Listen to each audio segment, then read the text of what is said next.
Chapter 859. It was impossible for Yu Hongliang not to be infuriated. Especially when he caught sight of Qin Mo's face, his face contorted. "Officer, be careful of your interrogation methods." With that, Bojio tilted her head. She had one thought. The suspect was doomed. If he used another method, he wouldn't be able to take it. "Look, I'm a realistic example." Qin Mo arched a brow. He took out his phone and turned it over for Yu Hongliang to look at the screen. "I would like to hear Mr. Yu's explanation." Yu Hongliang snorted at first, but when he saw the words that appeared, his expression changed. How was that possible? How did he have it? That person had sent him the exact same message. How was that possible?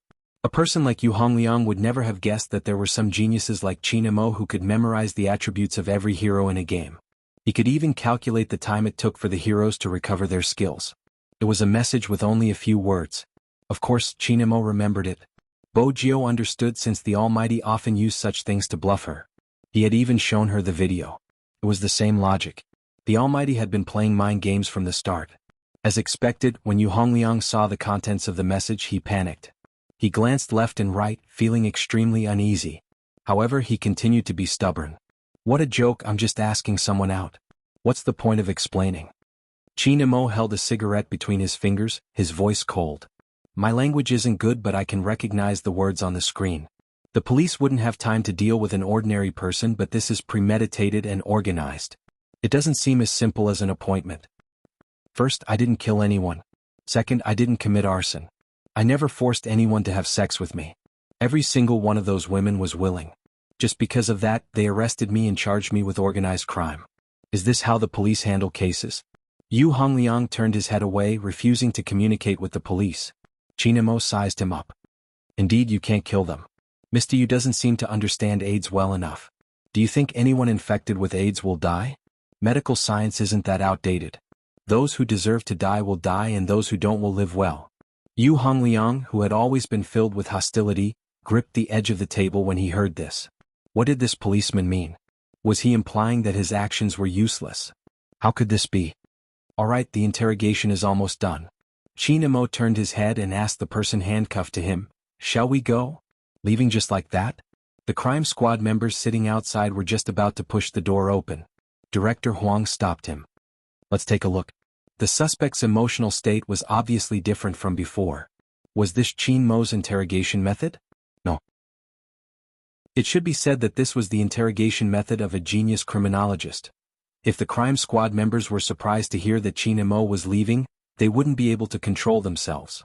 When Yu Hongliang heard that the other party wanted to leave, he could no longer contain his anger. "Speak clearly. What do you mean by only those who deserve to die will die, and those who don't deserve to die will live well?" Qin Mo leaned back nonchalant. "Mr. Yu, can't you understand the literal meaning?" Chapter 860. Director Huang narrowed his eyes, his beer belly sticking out, looking just like a minion. Bojio glanced at Yu Hongliang's expression and pressed the record button. The main event was about to begin. As expected, after a long period of psychological stimulation, the Almighty poured oil on Yu Hongliang. In the end, he took a puff of his cigarette and poured the last bit of fuel on Yu Hongliang. Mr. Yu's first crime was committed by a university student. After a medical examination, he received timely treatment. The early stages of AIDS were well controlled, so he could still continue living. Although it's a little inconvenient for a patient like Mr. Yu, who is in the late stages of AIDS, he shouldn't be able to live for long. Before he could finish his sentence, Yu Hongliang couldn't hold it in, punching the table heavily. Those greedy girls who should have died in the sewers, how could they be alive? That's impossible. That's impossible. Just you wait, when their illness acts up, I'll see how they're going to cling onto others. By then, their entire bodies will be covered in pustules. The mere sight of them will be disgusting. His voice was loud, so loud that it echoed throughout the interrogation room. It wasn't a lot of words, but it exposed the suspect's thoughts. The crime squad's record taker looked at Qin Mo with a completely different gaze. Qin Mo only asked, "Is the recording done?" Bojio smiled. Of course. Her and the Almighty speculations were between the two of them. Their relationship was the same. Without a tacit understanding, how could they work together? The moment Yu Hongliang heard the word recording, his face fell. That was when he realized he had said the wrong thing. But it was useless. Qin Mo stood up, stuffing the cigarette in the ashtray. His voice wasn't loud, but his words were precise. It's going to be hard to deny the fact that you admitted your intention to kill. It's a pity that Mr. Yu wanted to find loopholes in the law. Yu Hongliang was so angry that even the rhythm of his breathing changed. His chest heaved up and down. He really wanted to kill someone. The youngster added, "You thought you could escape after killing someone, but not only did you fail to escape, you didn't even manage to kill the person you wanted to kill. Your criminal skills aren't that good, brother." Who the F***ck was your brother? Yu Hongliang wanted to stand up, but his wrists were locked. He could only remain on the chair, displaying his anger. He had never expected such an outcome. The system in this area was clearly incomplete. And those people, were they really not dead? The thing that Yu Hongliang couldn't accept the most was that he would die alone. Bojio was clear that the Almighty had seen through this, which was why he had given Yu Hongliang a psychological hint from the start. However, Yu Hongliang's mental endurance was too weak. "There's a needle mark on his arm." Chinamo saw that the guy beside him looked like there was something wrong with him, so he reminded him in a calm voice. Bojio had an epiphany. No wonder he was a drug addict. People who were drug addicts tended to get emotional easily. Especially after being locked up, they would feel a sense of urgency that they couldn't control themselves. However, Brother Imo, when did you notice that there was a needle mark on his arm? That guy's sleeve had been open all this time. Chinamo glanced sideways. His handsome face was chiseled, but he remained nonchalant. When he waved his fist at me in the theater. Chapter 861. Chinamo bore a grudge. But it had nothing to do with the other party. It had something to do with the other party delaying his arrest. Director Huang watched the scene through the glass, heaving a sigh of relief. Why was there so much pressure and attention on this case? It was because there was a possibility that they wouldn't be able to punish the culprit. For a long time, dealing with suspects who were infected with AIDS had been a huge challenge for the Public Security Department. If the suspect didn't admit to it, they wouldn't be able to pin the crime on him. This was a country ruled by law. But there were some things that weren't allowed from a moral point of view, yet some people would still do it. They would take harming others for granted. Now there was a solution. They would let the culprit get what he deserved. As an experienced detective, he would be at ease. Perhaps this was the reason why Chinamo had been helping Director Huang. No matter how much he looked like a corrupt official, he was indeed a police officer who cared about the people. "Director Huang, the higher-ups are calling, asking for our results."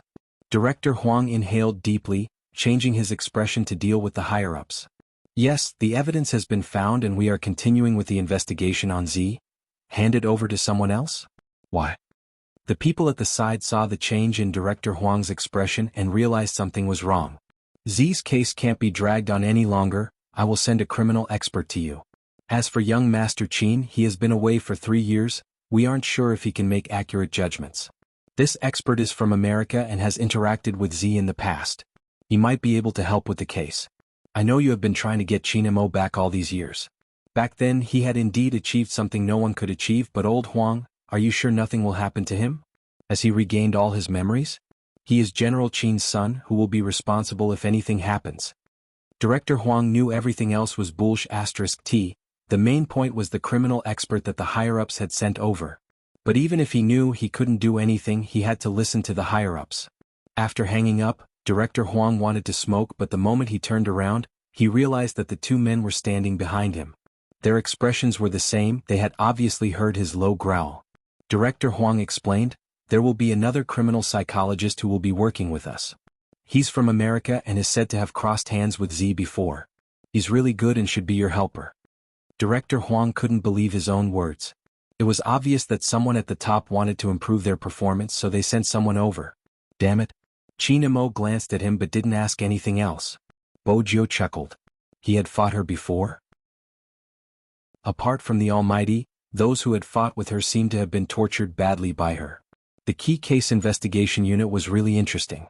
They didn't use a top-notch expert like the Almighty, but they had to use an outsider. Was he trying to be more of a hindrance? Chinamo was looking at the information in his hands.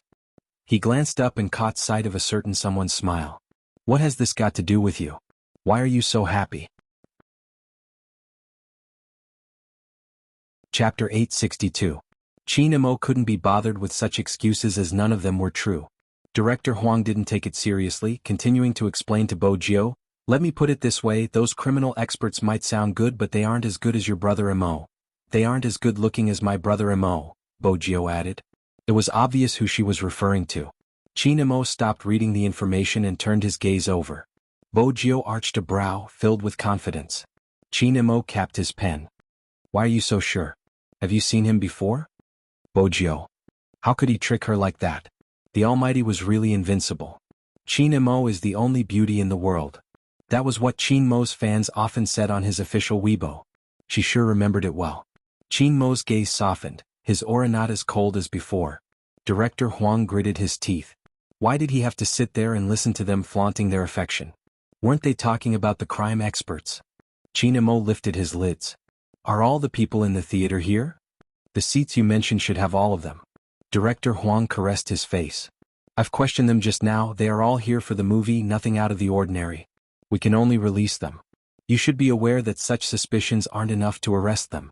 Chin Mo remained silent, his gaze pausing when he reached the fourth last name. Rao Rong? What is it? Is there a problem? Director Huang's eyes lit up. Chin Mo replied calmly, no, it's an esports player. Alright, there's indeed an esports player here. He was just taken away by his teammate. Say, aren't esports players all on good terms?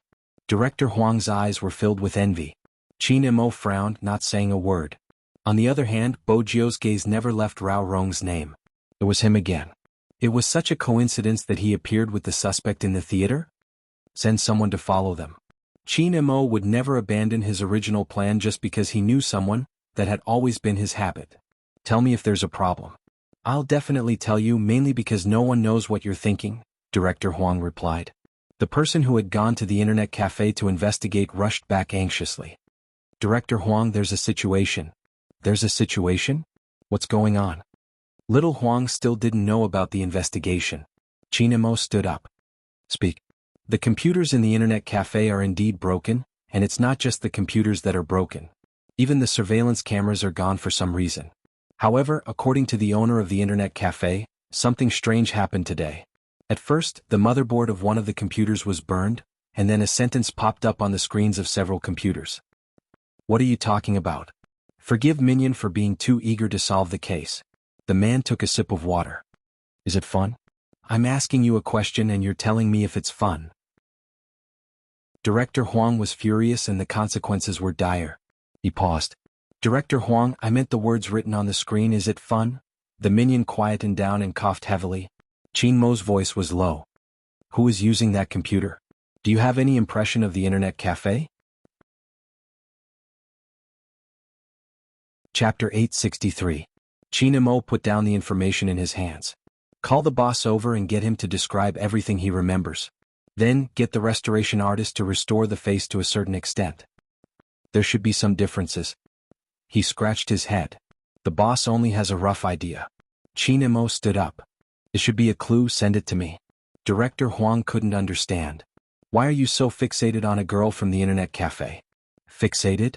Chin Mo seemed to be against the word, his voice calm. It's just because she's the mastermind behind the case. I'm just investigating. When Director Huang heard the word, mastermind, his face was filled with shock. You're saying she? Chin Mo's gaze remained noble. Is it weird? No. Director Huang scratched his head. But she just went online, how can you be so sure she is the mastermind? Chin Mo tapped the handcuffs, signaling for a certain someone to stand up.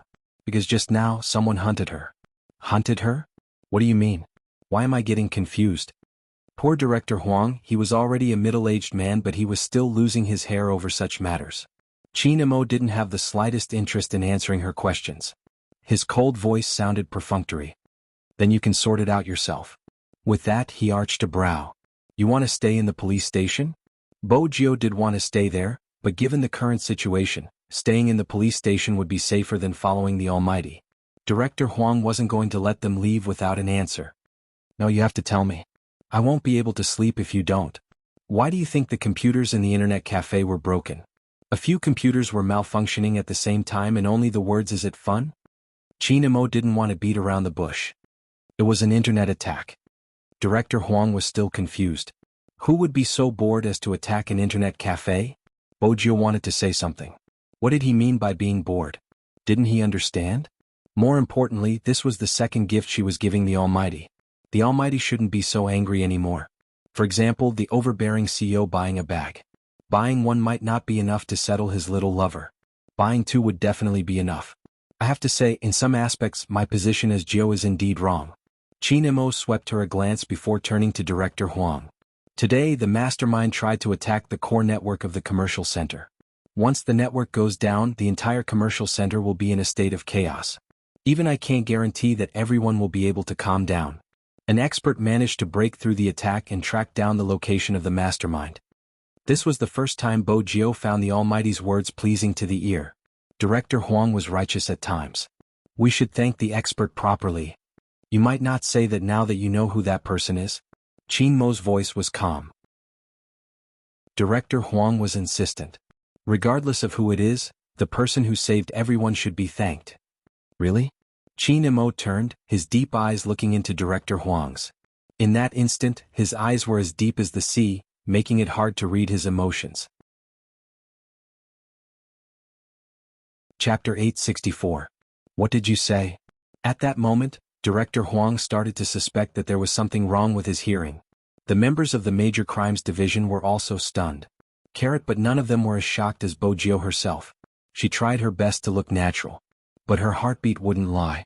Did the Almighty already know it was her, or? Qin Mo's gaze didn't waver. That person is Z. Director Huang was confused. He spun around. No, you mean Z protected the entire mall, defending against an attack? Qin Mo replied faintly. Director Huang scratched his head. Such a situation. How is that possible? Why is it not possible? Qin Mo lifted his brows. Director Huang was frustrated. Let me think this through. Didn't you just say that the person behind the attack was the mastermind behind the series of cases? Now, you're saying that Z was the one who defended the network. Are you trying to say that Z isn't the person we're trying to arrest? I reminded you. Qin Mo's expression didn't change. Director Huang inhaled deeply, not saying a word. After all, it wasn't easy for him to thank a criminal. Besides, he was in a mess. Why was Qin Mo still speaking up for Z? He knew Qin Mo all too well. If it was a criminal he truly hated, he wouldn't be acting in such a manner. Director Huang paused. When he turned towards Qin Mo, there was a never-before-seen worry in his eyes. You are still the same towards Z. Qin Mo, regardless of how much you treat Z as a hero, Z is still a criminal, do you understand? Qin Mo's face remained emotionless. Let's talk about how you are going to thank me. Director Huang choked, calming down. At this moment, Qin Mo moved his left hand. Bo Jiao arched a brow. Go. It seemed like the Almighty hadn't guessed it was her and was probably still doubting. But it wasn't bad to hear such an evaluation. In the past, the Almighty hadn't been so resistant towards her. A hero cherished a hero. It was the same for the Almighty. There had never been anyone who had caught her that she would want to bring home. But the Almighty's next sentence. Bo Jiao's heart skipped a beat, her movements stilling. As for the fact that she is a criminal, I know it better than anyone else. Bo Jiao tilted her head, her black hair falling over her eyes.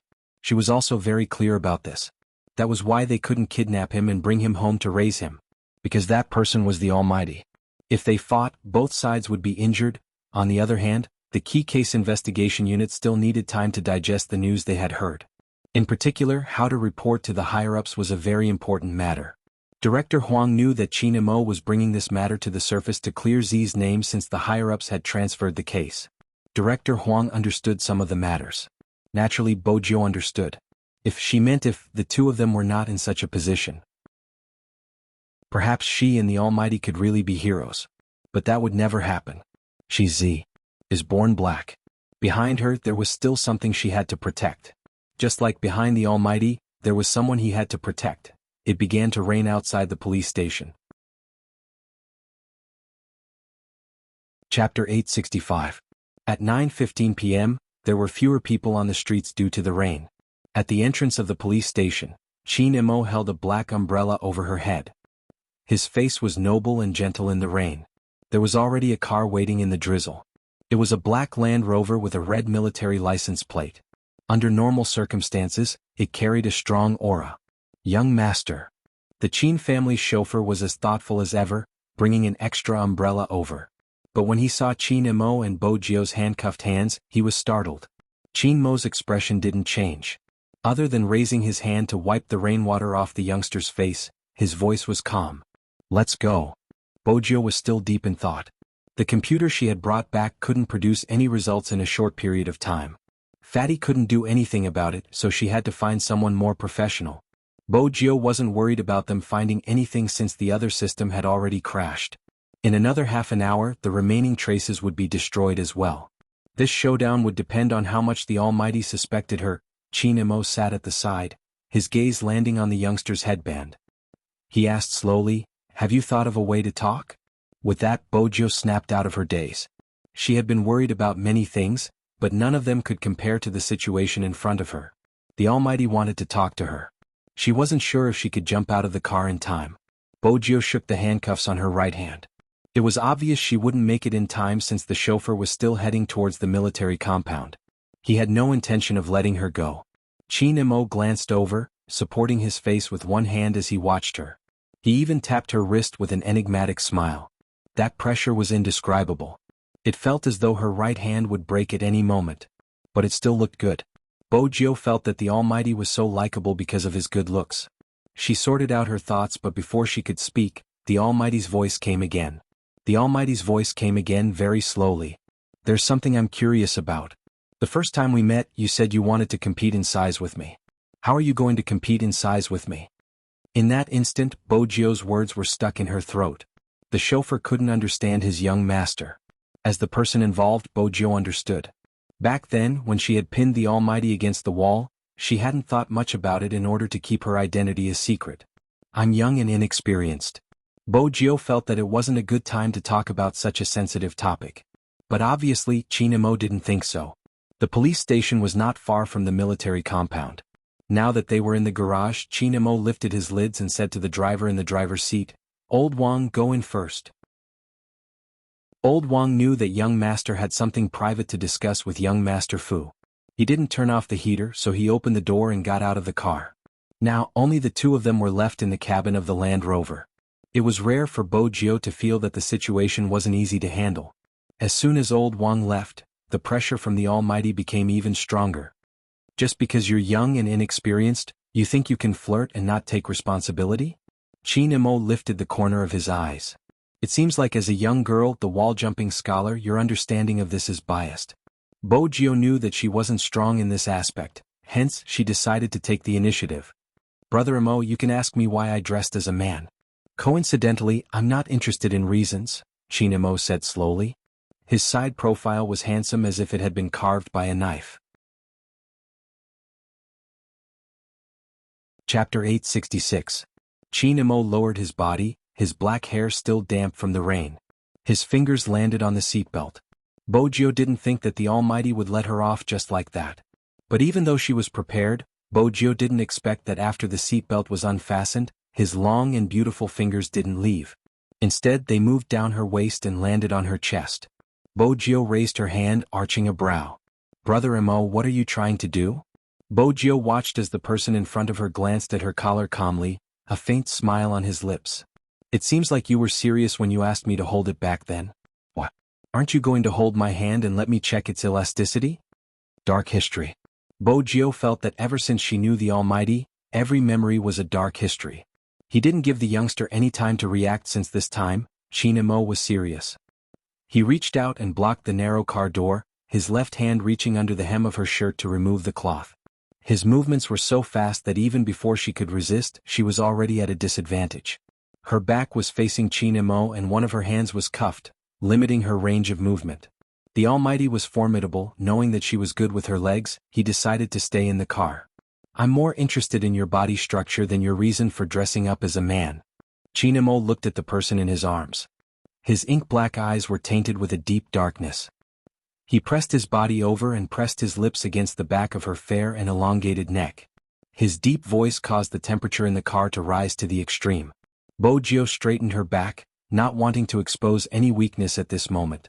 Chin-Imo chuckled, his slightly cold lips moving upwards, landing on the tip of her ear. "Just as you wish, let's try it out?" "Brother Imo, I thought we were going to have a good talk." Bojio wanted to move her wrists, but they were cuffed. She wanted to move her right leg, but it was pressed down. Chin-Imo arched a brow, his face reflected in the car window making him look noble. Even with her back facing him, Bojio could see his face. His black and sharp hair, his handsome and robust body made him look like a devil in the night, extremely dangerous. All the time, isn't it? He smiled and flicked his finger. His breath landed behind her. What? You don't like this method? An electrifying heat surged through her body at the contact. Bojio trembled uncontrollably. His body temperature seemed to have started to go out of control along with the temperature in the car. However, that voice didn't seem to have any intention of leaving her ears. His cold fingers wandered wantonly on her smooth skin. Then he gripped her tightly. It's really soft and feels good. It's so realistic that not only can it fool some otakus, it can even fool me. This time, Chinmo's smile was a little cold. Smart. Why does this sound so familiar? When she thought about it carefully, she realized that those were her own words. The Almighty's ability to hold a grudge was too good. Bojio seized the last chance to get up. I can explain. Chinmo pressed her back down, his breath thickening. His fingers didn't have the slightest intention of withdrawing. The softness under his palms still carried the delicate fragrance of jade that made his body heat up every time he thought about it. She felt that at this time. Chapter 867. But it's not suitable here. Chinmo pressed his forehead against the back of the youngster's head, putting up a final resistance. The sweat on his forehead flowed from his well-defined chin to his neck, which was already burning hot. At least there's a bed that would make you more comfortable. Even though it's safer here, I can't bear to torment you for an entire night. With that, Chinmo had already stood up and unlocked the car. Bojio's eyes were burning with passion. By the time she realized what was going on, she had already been carried horizontally. Chinmo passed her his jacket. His long legs were straightened. Beneath the white shirt, his body was tall and fit. The raindrops fell on his hair, but it didn't affect his elegance at all. Madame Zhang watched as her young master carried her in. She wanted to follow, but when she saw Chinmo's side profile, she retreated silently. The wall lamp was switched on, the light was dim. The second she was thrown onto the bed, the light was dim. The moment she was pushed onto the bed, the jacket was pulled open, the shirt was soft and thin, sticking to her body. The hand that was pressing down on her palm made her unable to move at all. The glass window wasn't closed, the wind blew in, lifting the white curtain. Chinmo didn't give her a chance to escape. The white shirt was half open, the hem rolled up, revealing the youngster's waist. Her skin was fair and slender, just as he had imagined countless times. It was extremely flexible to the touch, and as she twisted, the curve of her waist was even more shocking and alluring. Chinmo chuckled, landing on one knee on the bed, one hand holding onto her chin, the tip of his tongue entering, twisting and sucking. No one would be able to withstand such a kiss. His hand was still moving downwards, kneading the most vulnerable spot. Bojio wasn't Chinmo's match in this aspect. Her eyes were misty, she couldn't help but let out a low moan. Chinmo's entire body went numb, the strings of his rationality snapped. He reached out to separate her legs. He had never wanted someone as much as he did at this moment.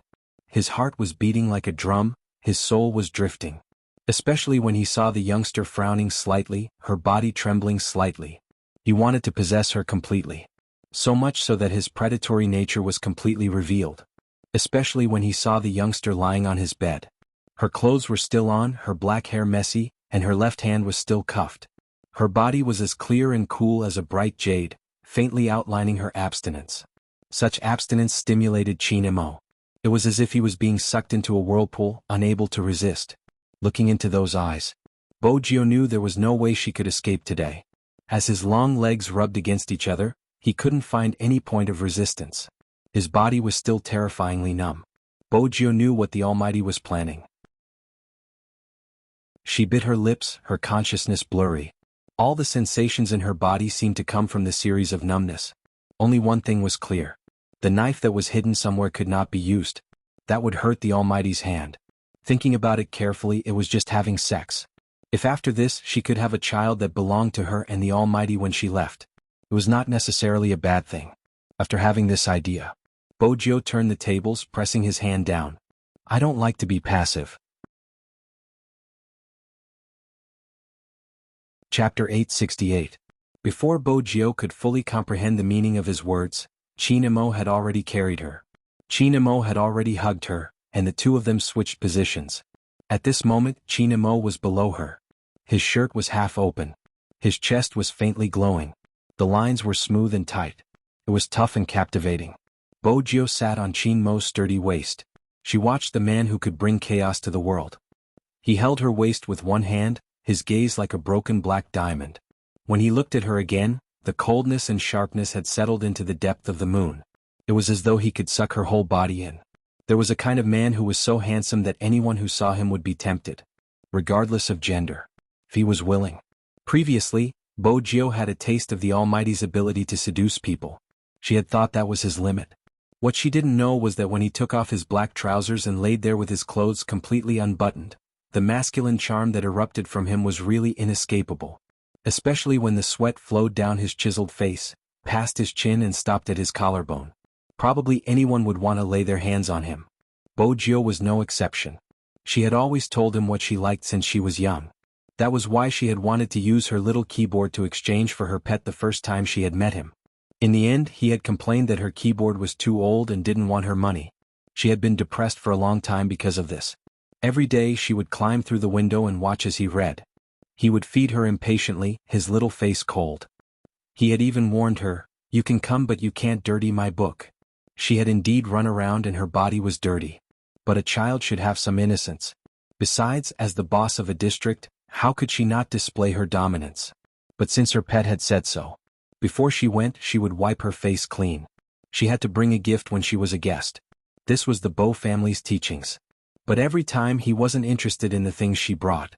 Later, for some unknown reason, her canine pet became interested in her electronic devices. After washing her hands, he dismantled the Overlord game console that she liked. Then she received a small drone. She liked this person. She liked it too much. She had to hesitate. His identity wasn't suitable. If the Almighty wasn't a criminal psychologist, if the Almighty was just a second-rate criminal psychologist, there was probably no such thing as being reluctant to part with him. She wouldn't fall in love with him anyway. It was because he was neither. Before meeting the Almighty, Bo Jio didn't think there was such a person. It was pure and powerful like a light that was not affected by the darkness. That was why she wanted it so badly, but she was worried that her identity would be exposed. He would treat her coldly. After all, it wasn't just him, even she was very clear about this. Those who walk different paths cannot make plans together. She belongs to the night. And he should always be in existence standing on the altar. However, she had also said that, if the Almighty kissed her again, she took him away and raised him. Even if he didn't carry her away, he had to sleep with her once. Thinking of this, Bo Jio smiled and lowered her head. Her face was extremely handsome. "Brother Mo, I gave you a chance to reconsider." Chapter 869. In that instant, the gentleness in the bathroom seemed to have been sucked away. All the warmth came to an abrupt end. Qin Mo froze. Even his long fingers that were hugging the person in his arms tightened. Qin Mo lowered his lids, sweeping a glance at her face. His lips were pressed into a thin line, his brows thick and his nose high. His beautiful eyes were like a whirlpool without a hint of emotion. His gaze was cold enough to tell how he was feeling right now. Anyone familiar with Qin Mo would know that he had always been elegant and polite. Even when he was in a fight, he would always smile. But now, the murderous aura rising from his body made it so no one dared to approach him. It was still drizzling outside the window. Qin Mo placed the person in the blanket, the room turning cold. Bo Jio wasn't fully awake. In her blurry state, she seemed to hear someone asking her, "Why did you leave?" It was a low and moist voice, hoarse. Bo Jio was exhausted, falling into a deeper sleep. The night sky darkened. Princess, who was curled up on the glass balcony, was unusually quiet today. It wasn't because of anything else but because it didn't dare to create a ruckus. After today it finally understood one thing. In the past, it had always thought that it was impossible for that fellow to lay a finger on its master. But now it seemed like the other party was too strong. Its master hadn't been able to resist even when she was pinned down. Sigh. As a cat, there was nothing it could do about it. It was already so late, but there were still sounds coming from the kitchen. Madame Zhang would definitely wake up. But when she saw the tall and slender figure in the kitchen, she was stunned. She wasn't sure what her young master was thinking. His eyes were dark and deep, as though they were a bottomless abyss. Madame Zhang walked over. "Young master, let me do it." Qin Mo shook his head. He was cooking noodles in a pot to ensure it wouldn't turn cold. He carried it upstairs with one hand. Madame Zhang watched from the back, hesitating if she should tell Madame that her young master had brought young Master Jiu home today. Even Auntie Zhang could tell that today was different. Qin Mo rarely cooked, so he wasn't hungry. He knew clearly who the noodles were for. He looked at the person lying on his bed. Her black hair hung down and covered her face, revealing only her chin. Her sleeping appearance was very pleasing to the eye. But Qin Mo's narrow and dangerous eyes narrowed. He chuckled coldly. You haven't learned your lesson. As soon as he finished speaking, he leaned forward. While he was half asleep, he was forced into a state of ferocity and numbness. He was unable to extricate himself, and even his toes were trembling. Bojiu felt as though she was in a furnace. She exerted force on her fingers and couldn't help but let out a sound. When she opened her eyes, they were blurry and misty. It was supposed to be a punishment, but at this moment, Qin Mo felt as though he was about to melt in it. When he met her gaze again, he couldn't take it anymore. He grabbed her waist and rained down on her. The white window screen was blown up, and even the lingering scene gave people an extremely beautiful and dreamy feeling. The sky was bright. After the rain, the sky in River Town was very blue. The sun shone down from the east, speckling the bed. Chapter 870. She tilted her head and woke up for real. Her entire body was sore, especially her legs. But it couldn't compare to the lingering redness on her neck. Bojiu's eyes dimmed. Her first reaction was to look at her chest. It was an obvious mark, but fortunately he had taken care of it. If not, yesterday's situation. The moment she thought about it, Bojiu's ears turned red. It was better not to think about it. Bojiu arched a brow. Her skin was fair and she wasn't wearing a top.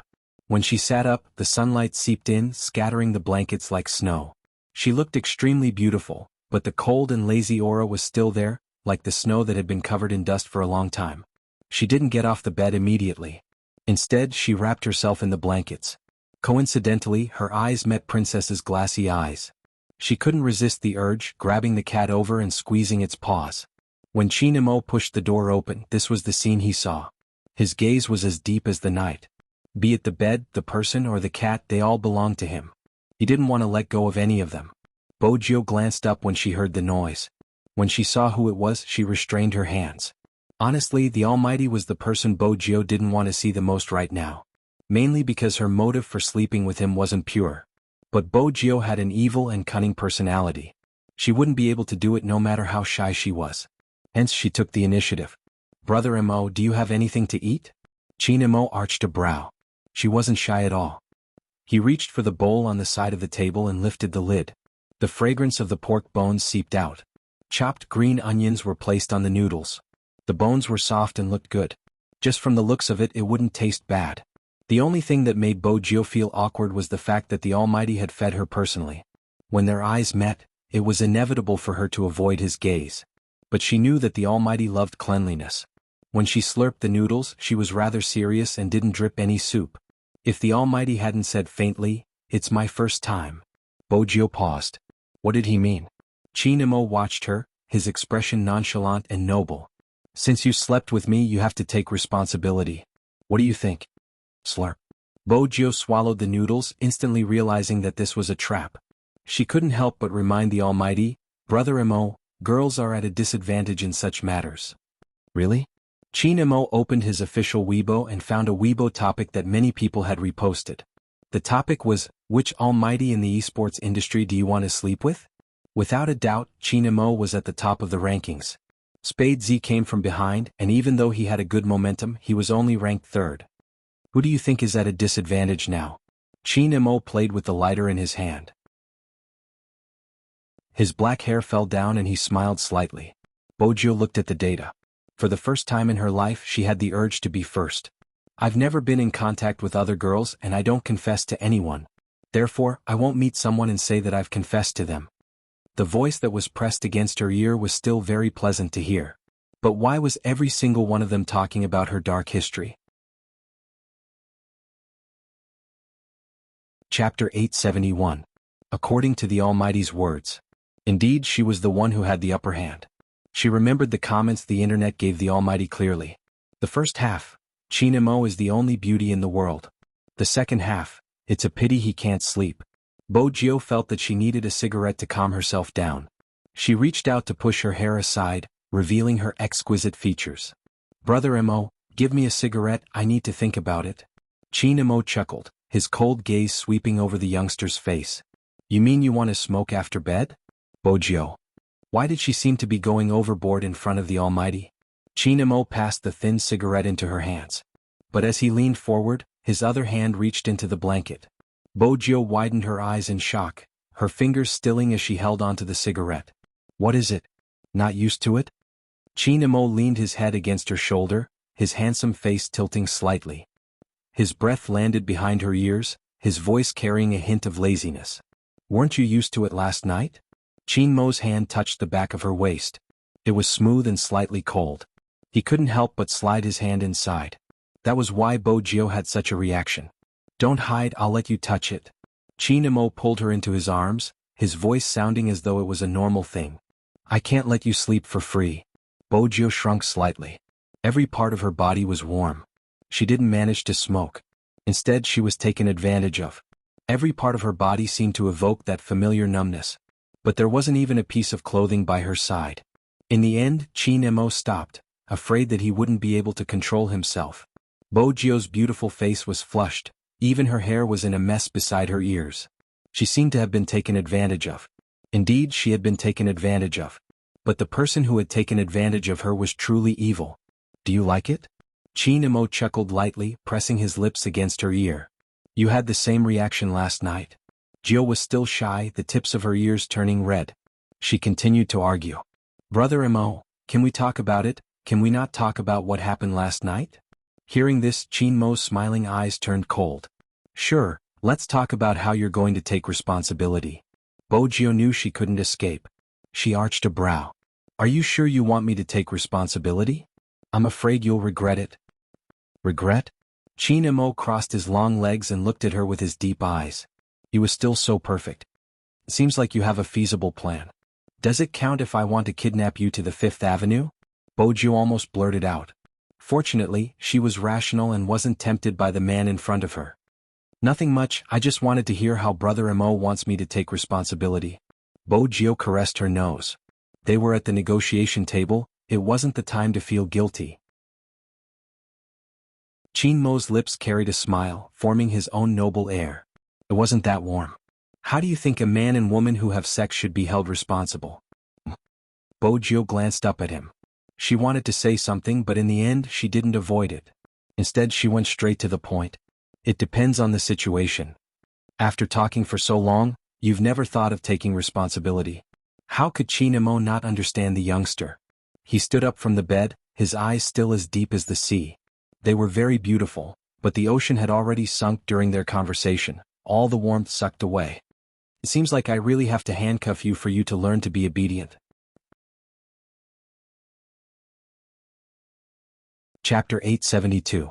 Bojio knew she had to take responsibility for this matter. In reality, she wanted to take responsibility more than anyone else. However, one day in the near future, the Almighty would definitely regret the decision he had made today. Hence, she couldn't allow things to develop to that stage. Bojio only wanted one thing in her entire life. When she was young, it was Chin Mo. When she grew up, it was still Chin Mo. He lay back down, raised his arms, and covered his eyes with a sigh of regret. There would always be someone like that. It's something you can't get no matter how much you want it. Because she was afraid that one day that person would look at her differently. Bojio had once thought about how great it would be if the Almighty could belong to her. She wasn't good at cooking, but she was good at instant noodles. Besides, she was good at earning money. The Almighty liked to read about deductions. She could build a huge bookshelf for him. But she could break away from that. Most importantly, she could arrest the criminal. She was a hacker and had been on the list every year. Other than not hurting people, her methods of doing things were not allowed by the law, nor were they allowed by the Almighty. It was one thing to clear her name, but it was another thing to capture her. The Almighty had already expressed his intentions clearly. Bojio knew that it was a good thing for her. No one except the Almighty would want to help a criminal. That was why Bojio had been shocked. She had even wondered if there would be a glimmer of hope. But the reality was that they were both black and white. Helping her was because the Almighty only cared about the matter and not the person. In the future, there was such a day. After her identity was exposed. When the Almighty wanted her to take responsibility. She would definitely bring him home to raise. More importantly, the Almighty's suspicions wouldn't be dispelled so easily. Wuxia was right. If not, Fatty wouldn't have been studying the computer in the police station. The next day he had some news and called Chinemo. Young master, I used the system recovery function and there are indeed traces of operation on the D drive. But the traces are missing, so I can't be sure if the computer has launched an attack. Fatty scratched his head and said, that's because those traces might be a cache created when something was downloaded. Speaking up to this point, Fatty paused. Young master, the computer in the coffee shop is clearly the one with the traces of a network attack. Why is young master so interested in this computer? Chinemo didn't answer. Instead he asked, if we set up a mature defense program and pass it to someone else, will it affect its use? If your skills are good, you probably won't. Fatty was telling the truth. I've never played like this before. Chinemo listened to Fatty's words. In his mind, the youngster was indeed calm, even calmer than him. No matter how much his body liked it, his eyes were still clear and overly rational. She had always been like this, never taking anything to heart. She could start at any time and she could also end it at any time. Thinking of this, Chinemo clenched his fists. His black hair covered his body as he stood tall and straight. His expression couldn't be seen at all, but it was gloomy and cold. Chapter 873. Young master, are you saying that Z might have transferred the firewall's operating system to another computer and got someone else to activate it to divert our attention? In reality, Z isn't in the cafe but somewhere else? Fatty wasn't dumb. Combining the questions his boss had asked him before, he deduced the answer in one go. But it's too difficult to do that. Not only does it require the implant to have superior network skills, the person working with it has to be good at seizing the time. Fatty still felt that the possibility was low. Chinemo glanced up, his voice calm. Don't forget, Z is on the move. In other words, nothing was impossible. Fatty paused for a moment. Indeed, he felt that anything was possible. Chinemo tilted his head, lighting a cigarette for himself, his long fingers holding it. Have you checked the surveillance cameras in the cafe? You didn't miss anything? Yes, I've checked all of them. Because this coffee shop is a well-known chain restaurant, and there are a lot of people coming and going, it's impossible for the staff to remember every customer. There are an average of thousands of customers here every day, and the person using the computer didn't seem to order anything. Instead, he went straight up to the second floor and sat by the floor-to-ceiling window. Unfortunately, the surveillance camera at that position was broken yesterday afternoon. We did make an appointment to repair it at night, but it happened while we were repairing it. Fatty knew that when explaining the case to the young master, the more detailed the better. Chinemo took a puff of the cigarette, leaning against the wall. His chiseled face was shrouded by the smoke, his expression hard to see. It seems like someone got the information on the commercial square before the crime squad did. They even knew which surveillance camera was broken. It's not simple. Yes. Fatty paused, seeming to have thought of something important. But there is something. Young master, do you remember the surveillance video you asked me to pull out? According to the customers on the second floor, the person sitting in front of the computer was wearing the cinema uniform. Even though no one saw his face, the key point is that he was wearing the cinema uniform. Young master, I asked a manager of the cinema. He said that before the incident, there was a problem with the locker and it was one of their staff who informed him. But when he asked about the follow-up work, the staff disappeared. He was puzzled too. We all know what happened next. Someone handed the contents of Yu Hongliang's locker to the police. Fatty paused and forced himself to ask, so, young master, shouldn't you get rid of your suspicions about Little Spade? It's obvious that the person who pretended to be a staff member was the one at the coffee shop, and Little Spade was playing games on the 5th floor at that time. It doesn't seem possible. Is that so? Chinemo glanced at the flickering cigarette. Then tell me, why did he disappear after the competition? He didn't even put on his uniform. Fatty choked and couldn't say anything. Chinemo fell silent. Fatty's logic wasn't wrong this time. The results were completely different from what he had written.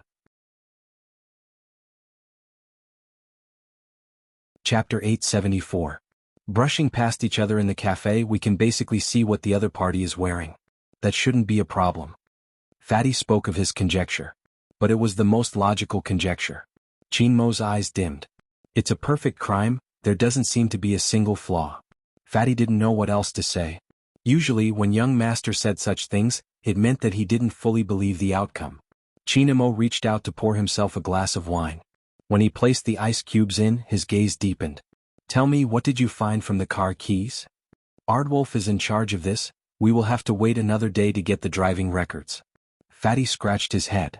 Young Master, Supreme Alliance will be heading to the neighboring city in the afternoon to prepare for the second match.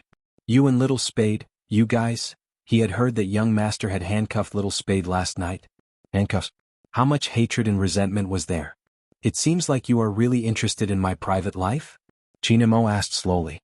Fatty replied immediately, no really. I think it's better to keep Little Spade alive if we are to face Lin Qintao.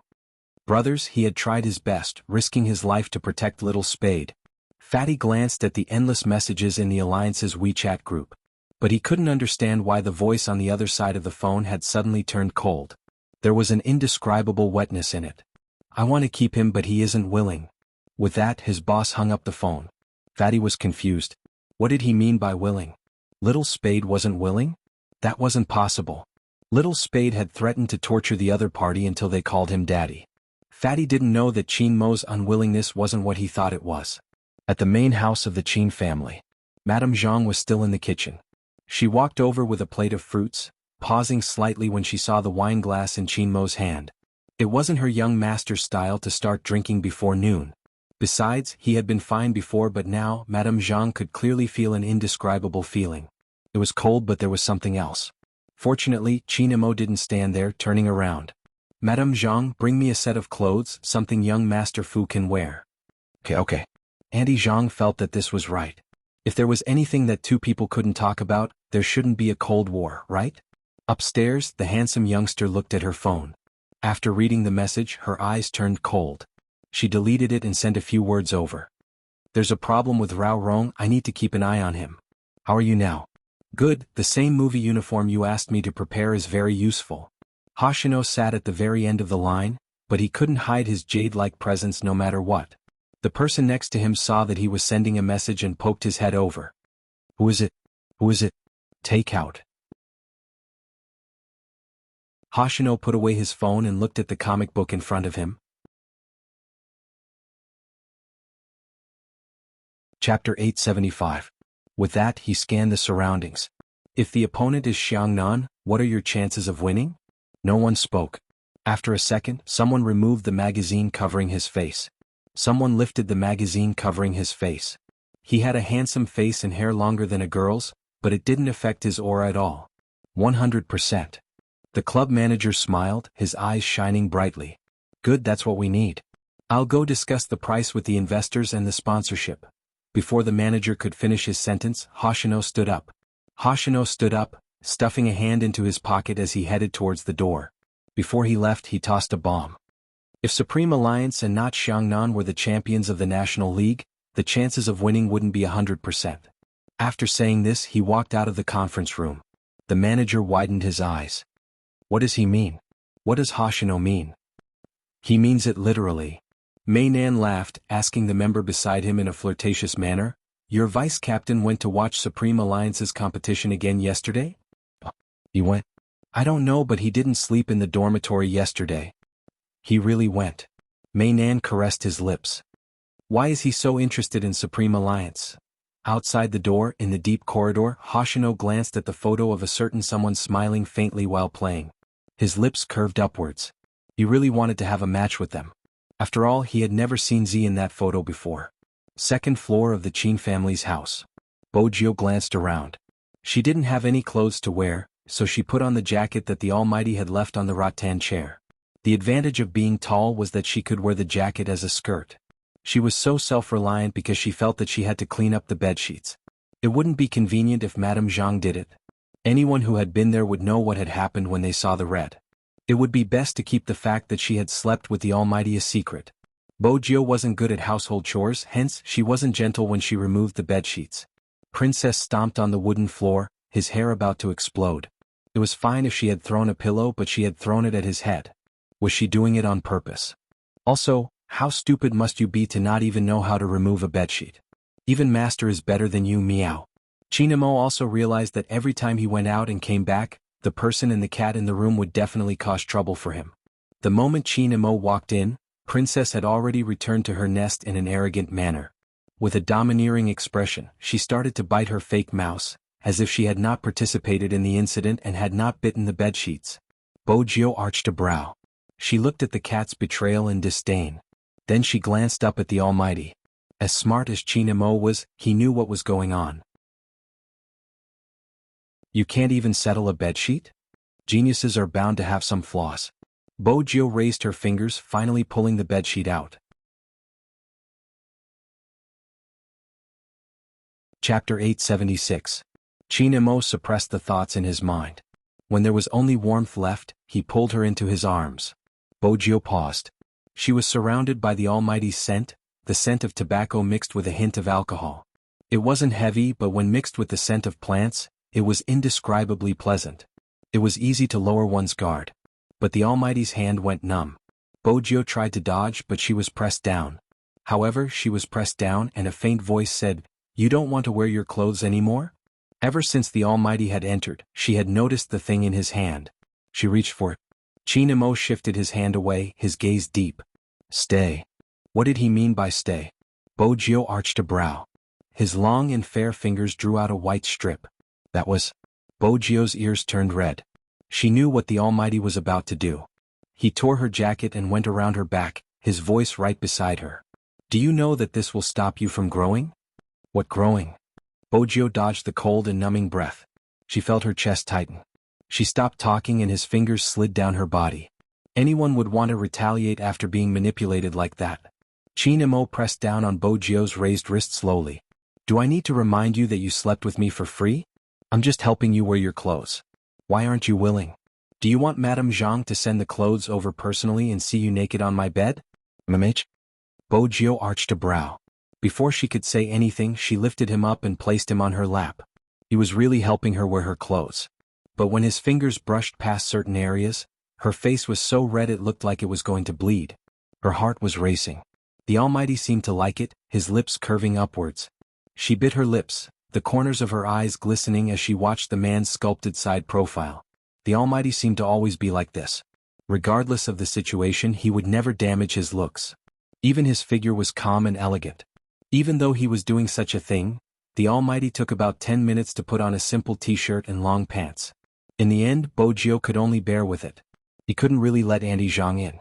In reality, Bojio didn't even need to think to know that she was the only one who could make young Master Qin serve her personally. It would be a lie if the cat said that it was not jealous.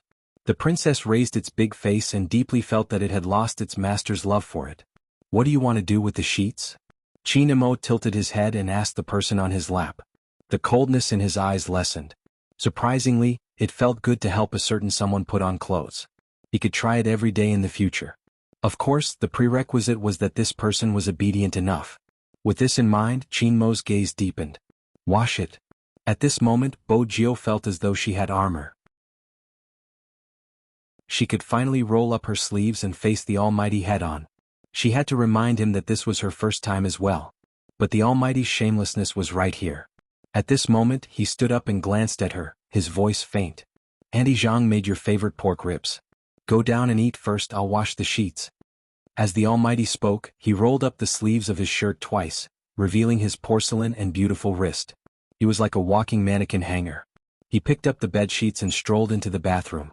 Bojio hesitated for a moment before following him. She stood at the bathroom door and watched the Almighty's next actions. It was very orderly. Since young, Bojio had admired people who could do housework well. Not to mention the Almighty, who was handsome, had a good aura and was good at work. Chinemo seemed to have caught sight of a certain someone. His beautiful brows arched. Actually, it was hard not to see that face. That face was blessed by the heavens and had a strong presence. Even though the color of her hair had changed, she was much more obedient. But there were some people who couldn't change their arrogant aura. Indeed, she didn't seem like a girl. He couldn't be blamed for not recognizing her. Of course, that wasn't the case. Another thing was that she was good at disguising. Z was the same. Aren't you hungry? Chinmo's hands were stained with white foam. His black pants were straight as he tilted his head to support the sink. It was a different kind of handsomeness. Bojio leaned against the sink lazily, a handsome smile on her face. Let's go down together after Brother Emo is done. Come over, Chinemo instructed. Bojio arched a brow. What? Help me light a cigarette, the lighter is in my pocket. Chin-mo used his chin to point to his long pants. Bo-jio wasn't afraid of a cigarette. She took one over. The man didn't take it, instead he lowered his lids and bit it with his lips. Even Bo-jio had to admit that the Almighty couldn't shift his gaze away, especially when he pressed down on the lighter she had raised. His lashes lowered and the smoke filled the air. Bo-jio found this Almighty a rare sight, especially in life. There was a cigarette dangling from his thin lips, his long and beautiful hands covered in foam. He stood there in his white shirt and black pants, tall and handsome, giving off a manly vibe. Who would have imagined that young Master Qin would wash the bedsheets like this? Bo-jio clenched her fists tightly, suppressing the urge to lean over and kiss him. She blushed for a long time, turning one round. When she turned the second round, Chin-mo glanced up. Chin-mo lifted his lids. She must have washed the bedsheets clean, water dripping from her fingertips. That was when Bo-jio realized that a man like the Almighty was worth kidnapping both in bed and out of bed. She had to be more discreet. She didn't want to expose her ambition. Everyone knew Bo-jio's ambition to kidnap Chin-mo. The Almighty was probably the only one who wasn't aware of her ambition. What were you thinking when you circled me twice just now? The sudden voice made Bo-jio feel guilty. She avoided the deep eyes that seemed to be able to see through everything. She smiled, revealing her canine teeth. Washing the bedsheets doesn't seem to fit your image, Brother Mo. I grew up in the military and washed the bedsheets myself. Chin-mo's tone was calm, as though he was describing something normal. Bo-jio felt that the Almighty's upbringing was really good. It was probably because of his pure red background that the Almighty was able to develop into his current self. In the past, she had interacted with many powerful descendants, but there weren't many like the Almighty. The person who shouldn't have to do housework was actually good at housework. But he grew up in the military? The Almighty had really forgotten everything about his childhood. He didn't have any memories at all. What exactly had happened back then for the Almighty to become like this?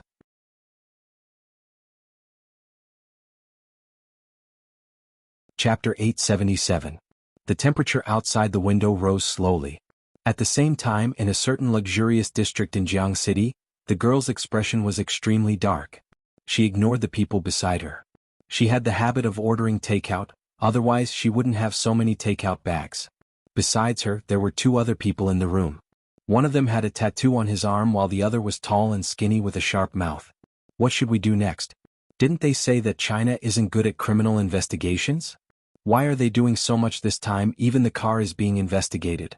If this carries on, we will have to change locations. The tattooed guy wasn't bothered. What are you afraid of? We have a backer too, haven't we already contacted them? Some people are only interested in money, it's normal for them to give up on clues. Besides, it's just a car, it's just a test. Do you think we won't be able to do anything if we really meet them? Don't forget the crime squad still has. Enough. The girl cut him off. Rao Rong will be here later, don't tell him about this, including what we are trying to do with you, Hong Liang. The tall and skinny guy chuckled. Of course we know that. Rao Rong is the same, we have been together for so long, what haven't we done together? Why can't he understand some things? I'll slowly work on Rao Rong's thoughts, but he hasn't had enough time. He hasn't been in the esports industry for long and he's still thinking about his old teammates. I can tell that he's moved after coming back, but once a person turns gray, it won't be easy to turn white again. Rao Rong is too naive. Don't bother about him, get your contacts to ask if there's an expert hacker in the crime squad. Who exactly is this person? I want to know everything about him. At this point, the girl's eyes darkened. As for the car, it was scrapped. The clues we found were limited. Don't worry, we're not Chinese. Even if we find something one day, we can just leave. As for the rest, we have the help of the person above us. What's there to be afraid of? Besides, I received news that a new criminal expert will be joining the crime squad. Another one investigating us. The tattooed guy frowned. How is that good news? The girl chuckled. You don't understand. In China, relationships are always complicated. Even between officials, there is a need to consider the bigger picture. How should this person be moved and how should that person be placed? Turning a blind eye is the best way for everyone to get along. The higher-ups said that the criminologist was recommended for the sake of performance. After all, we caused such a huge commotion and anyone who managed to catch us would be considered a merit. But here's the main point, with one more person, it would take time for Chin-mo to mobilize the crime squad members. The tattooed man's eyes lit up. Are you saying that Chin-mo's power might be taken away? But he is the Qin family's. The Qin family will not interfere in this matter. The girl interrupted him. It is not within the scope of our duties.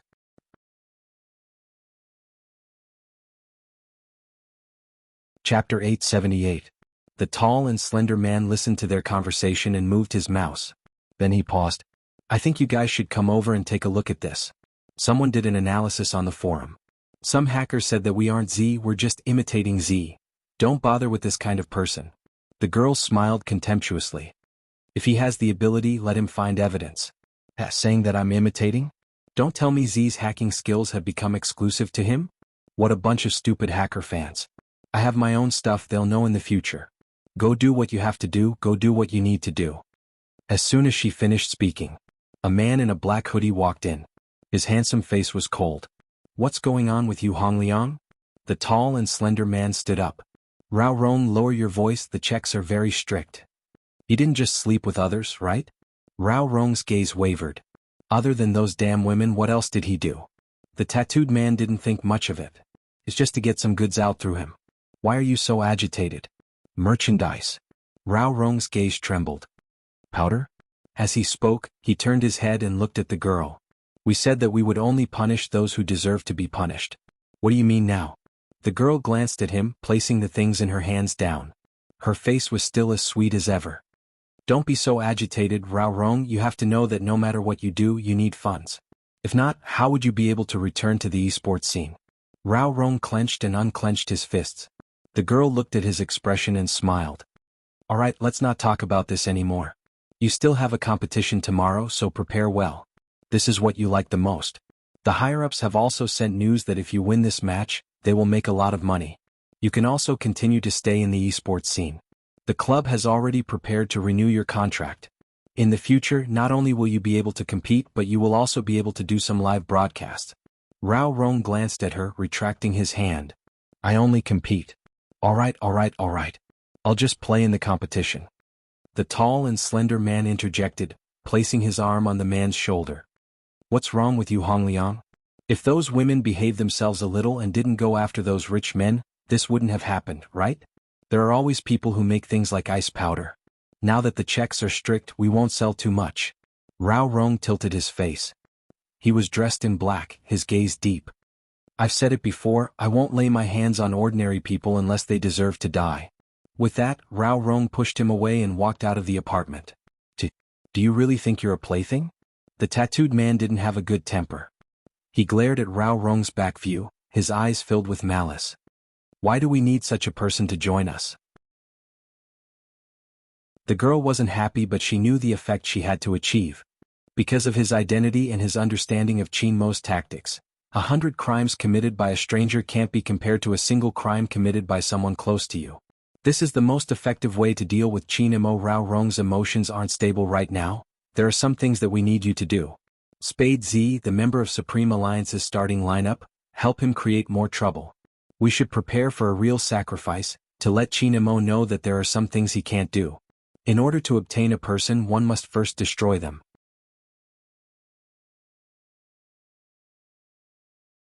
Chapter 879. Rao Rong walked out of the apartment. The emotions in his eyes hadn't calmed down. It was an indescribable pain. He couldn't bear to. Because he wanted to come back. Because he wanted revenge. But he had assumed that the revenge would be in the esports arena, using the strength that those people had mocked him in the past to decide the outcome. And those black-hearted businessmen who had been protected. But he was getting more and more confused about what he was doing. The phone in his pocket kept ringing. Rao Rong slid the screen open, Lin Chintao's voice coming from the other side, the liveliness almost warm. Captain, where are you? Everyone is waiting for you, hurry back and bring me a bowl of fried noodles. I'm afraid I'll be hungry after a 2-hour train ride. I heard Supreme Alliance will be in another carriage, I'll only be able to play with Spade Z and the others after I'm full, I have to win in terms of aura. Rao Rong didn't say a word. Even he didn't understand why the annoying voice would make him feel so at ease at this moment. It was probably because there wasn't anyone else who could think of him that way anymore. There wasn't a single person left. Rao Rong stuffed a hand into his pocket, his voice hoarse. I'll be there in a minute. The other end broke into laughter. Hurry, it's the National League. That was right, it was the National League. The National League his father had always wanted to see. Our Rao Rong, he's really good at gaming. He'll definitely bring us the championship. The moment he closed his eyes, he could see the face in his memory and the cold expression in the end. He had never believed that his father would commit suicide. That day he had been waiting for him. Rao Rong tightened his grip, the phone heating up along with his eyes. In the end, he stuffed his phone into his pocket, his back view arrogantly entering the taxi. Lin Feng was also rushing him. He had hesitated for a long time before making the call. Mainly there hadn't been any news from Little Spade. When their captain had left yesterday, he had been exuding a demonic aura.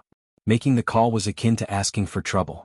Thinking about it, it wasn't easy for Lin Feng to be in charge of the harmony of the team. On the other side, the Qin family had just started their meal. In Bo Jio's words, the Qin family's delicacies had always been particular.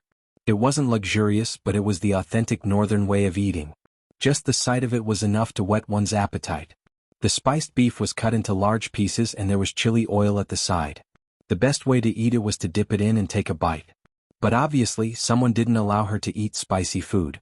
They only asked Auntie Zhang to place a small plate far away from her, right beside the Almighty. This made it impossible for Bo Jio to sneak a touch. She rested her arms lazily behind her back, sitting like a playboy. Her face was still handsome, but she seemed to have lost all meaning in life. Auntie Zhang wanted to laugh as she watched from the side. In the end, she made a small green onion pancake for the young man. She added some meat sauce, cut some cucumber strips and wrapped it around the beef. The aroma lingered in her mouth. Bo Jio shifted her attention away from the chili oil. Her table manners were elegant and manly. Half of her face was puffed up as she ate the pancake. Her appetite was shockingly huge. Qin Mo arched a brow and placed some food he didn't like on the youngster's plate. Bo Jio didn't say anything and just swept the food. She had been like this since young, eating carrots that pets didn't like. Madame Zhang shook her head. She was starving the child.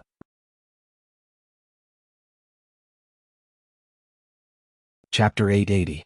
Qin Mo scooped soup for the youngster while placing his phone on the dining table. Lin Feng's call came in at this moment. Bo Jio paused when she saw the caller ID. She arched a brow and said playfully, "Senior Lin, pick it up." Qin Mo didn't free his hand, his handsome face expressionless. Bo Jio bit her chopsticks casually and leaned over to swipe the phone. "Hello." On the other end of the line, Lin Feng was a little confused. Wait a minute, why was that Little Spade's voice?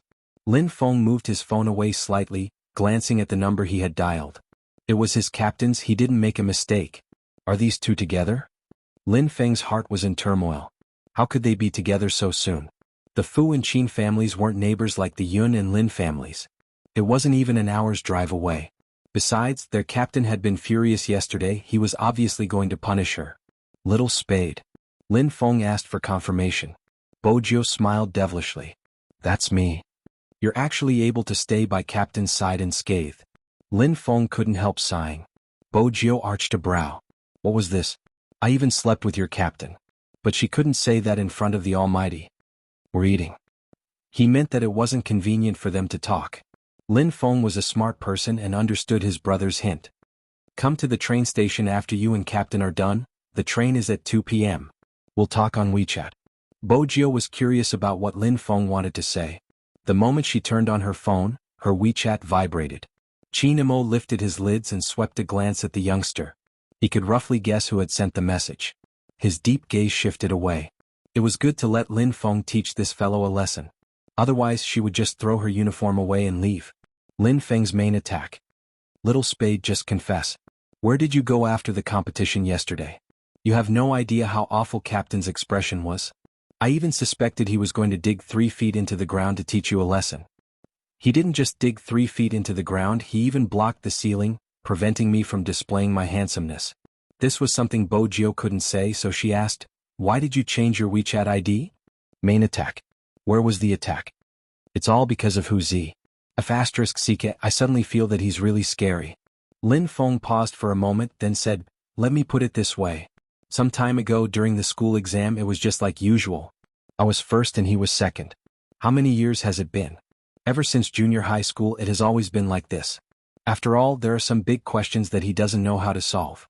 But in the end, this morning I took a look at his draft. He wrote all the big questions and they were all correct. Tell me, what is this person thinking? Bo Jio glanced at the message. Since she had slept with the Almighty, she understood the basic thought process. she replied in a comforting tone. Senior, it wasn't easy for you to survive until now without sleeping with Almighty Yun. Ever since she was young, she had always given in to one person. Wasn't it all for the sake of eating it in the end? Just like how she treated the Almighty.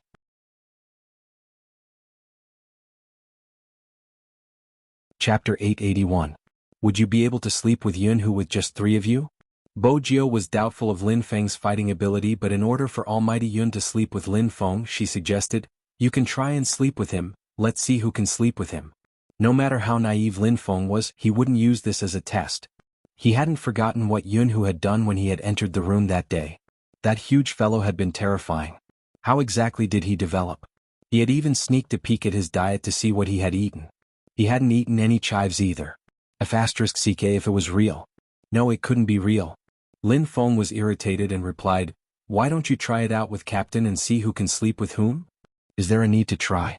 Bo Jio didn't want to brag about sleeping with the Almighty as it would attract too much hatred. I'm still eating, let's not talk about it. Lin Feng replied, wait a minute. What? Bo Jio arched a brow. Lin Feng coughed lightly. It's like this, I've been doubting my own charm recently. Don't worry, to Almighty Yun, you don't have to do anything and your charm will still be there. Bo Jio smiled devilishly. Lin Feng replied, I'm not talking about him, someone else. Someone else? Bo Jio paused. Who is it? A girl who confessed to me she was too sincere, I couldn't reject her. Lin Feng's tone was obviously showing off. You don't know, but after I found out about this, I've been thinking about how to describe this to you guys so that you guys will believe that I'm not bragging. You guys? Bo Jio arched a brow. How many people did you tell? A few in the Alliance chat, Lin Feng replied, sending an emoticon with a cigarette in its mouth. Bo Jio chuckled. I thought you would persevere till the end of the National League, but now, Senior Lin, you're just forcing me to give in. Good luck, the Almighty and I are going out. After being reminded by the youngster, Lin Feng suddenly thought of something. For example, a certain someone had said that during the National League, it would be best for him not to find a girlfriend. Otherwise it would affect his mood. If he was in a bad mood, his skills might also drop. This was clearly a threat. He was someone who cared about the whole team, so he should reject the girl first. First of all, he wasn't afraid of anyone. Let's do that. Lin Feng thought hard for a while and said seriously, for an esports player, playing games is the most important thing, so I'm sorry, I can only disappoint your love. After sending this reply, Lin Feng took a look at the Alliance group chat. What worried them the most was that Yunhu didn't say anything in the group even though he was there. So, did the other party see his words just now? Lin Feng thought about it and decided to test the waters from the side. He opened a private WeChat chat window. Bro, how about we play a game? What are we playing? Instant reply. In other words, he had been staring at his phone screen the whole time. What about the group chat? Lin Feng scratched his head. Yunhu sent another message. What are you playing? Lin Feng, how about I compliment you and you compliment me? Yunhu replied, sure, you go first. Lin Feng, you're so handsome. You have good taste, Yunhu replied.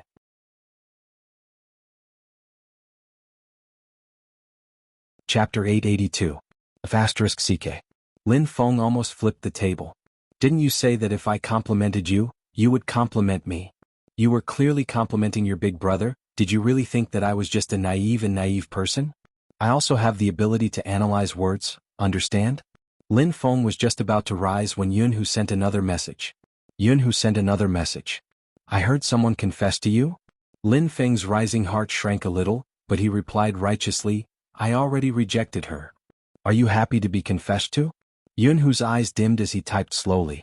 Lin Feng felt that it would be too fake to say that he wasn't happy at this moment. He was simply secretly happy.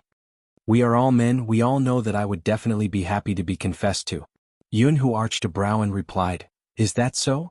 Then why did you frown when I confessed to you and even fought with me? Lin Feng wanted to jump again when he saw that message. How could it be the same? You confessed to me so that you could sleep with me. You confessed to me so that you could sleep with me. Who wanted to sleep with me? There was a fundamental difference, alright? Unfortunately, before Lin Feng could express his thoughts, Yunhu sent another message. Since you guys like to be confessed to, I can confess once a day if you can take it. Lin Feng recalled the scene of Yunhu confessing to him. He really had enough. He hung up his phone and didn't want to speak anymore. But he obviously couldn't remain silent. Because the moment he threw his phone on the table, He heard his mother praising someone in the living room. You've become even more handsome. Your face is completely different from our little Feng's, it's sharp and handsome. Lin Feng, he was handsome too. Who exactly was his biological son? You guys are going to another city for a competition today, right? Have a good competition. The main thing is to keep an eye on little Feng. Andy has a feeling that something has been bothering him recently. Mother Lin was born beautiful and wore a professional suit. She was over 50 years old, but her skin was very fair. It could be seen from whom Lin Feng had inherited his good looks. However, at this moment, Mother Lin seemed to want to say something but stopped herself. Yun, who had always been calm and knew what she was talking about. He didn't finish his sentence, carrying his backpack on one shoulder. There was a laptop and mechanical keyboard in the bag, but he didn't seem tired at all. At this moment, his height gave him the advantage. Did he do something to make Auntie worry again? Come here. Mother Lin glanced around before pulling Yunhu to the side. She lowered her voice and said, "It's like this. This morning when I was helping little Feng pack his things, I suddenly saw a book. That book. The content is about the psychological trends of people with unique sexual orientations. There are also some physiological analyses. Even though I heard that guys who like to play games like to play as female characters, it shouldn't affect little Feng's sexual orientation. What exactly is wrong with him?" Yunhu tightened his grip on the strap of his backpack. He knew why that guy was reading those books. Lin Feng was reading them on his behalf. He wanted to know if his sexual orientation could be cured. "Auntie, don't worry, he is probably just curious. I'll talk to him." Mother Lin smiled. "I'll be at ease with you helping him." Yun, who didn't know how to deal with that guy when his elder entrusted him with such a task. At this moment, Lin Feng hurriedly ran down the stairs. His black trousers were half rolled up, revealing a portion of his calves. This person's hairstyle was similar to his temperament, always curly. Fortunately, he had inherited it well, or else such a coarse man would not have the characteristics of a straight man. Lin Feng basically had all the characteristics of a straight man, including the jealousy of other people's children. "Mom, people who don't know might think I was adopted. If you really like Lin Hu, you can urge him to find a partner in the future. Don't always urge me." Lin Feng jumped down with a gust of wind. He didn't even zip his backpack properly and there was a black, "OK" sticker on his face. When Mama Lin saw her son, her true nature was exposed. She slapped him on the back. "Look at you, you're already so old. Can't you be more mature? Look at Hu Zi, you're clearly two brothers living in the same courtyard, but why is there such a big difference?" Lin Feng had to say that his mother looked especially beautiful on the surface. But that wasn't her true nature. Taekwondo, martial arts, and the fact that his mother had beaten his father into submission when she wooed him. Lin Feng didn't want to talk about how he felt when his mother slapped him in the face. He almost vomited blood. At this moment, his brother still had a conscience. He instinctively pulled him behind him and raised his hand to glance at his wrist. "Andy, we have to catch the high-speed train at 2 p.m. Don't worry, I'll keep an eye on this guy." Only then did Mother Lin stop. She was indeed a changeable elite. Facing Yunhu, she was natural and unrestrained, gentle like a mother. "All right, I'll leave little Feng to you." Lin Feng really wanted to tell his mother, "What's there to befriend? The guy you like is still thinking about how to sleep with your son. I'm struggling so hard." Mother Lin was probably still worried. She pulled her sloppy prodigal son to the side. "I'm warning you, even if you..." With that, Mother Lin felt that this wasn't the time to be too direct. She could only be more reserved. "Don't be picky when you're hungry. Don't bully anyone, especially Lin Hu, even if he's handsome, understand? Bear with it at night and don't do anything out of line." Lin Feng really didn't understand. What did she mean by, "be picky when you're hungry"? Did the Empress Dowager misunderstand something? But Mother Lin didn't give her confused son a chance to understand more. She walked over to Yunhu and said in a low voice, "What happened just now will be a secret between you and Auntie. You know that little Feng has been stubborn since he was young. He's only in his early 20s and his ability to accept new things. I've tried to understand him, but he's probably just confused and doesn't feel threatened. But if he dares to do anything to you, tell Auntie. If it really doesn't work, he might be good at fighting since he's been training with me since he was young, but in fact, his legs turned to jelly. Remember this when you need to retaliate." The Lin family had been neighbors for many years. Yunhu already knew Mother Lin's character. He arched a brow. "Auntie, you mean that Lin Feng might do something to me?"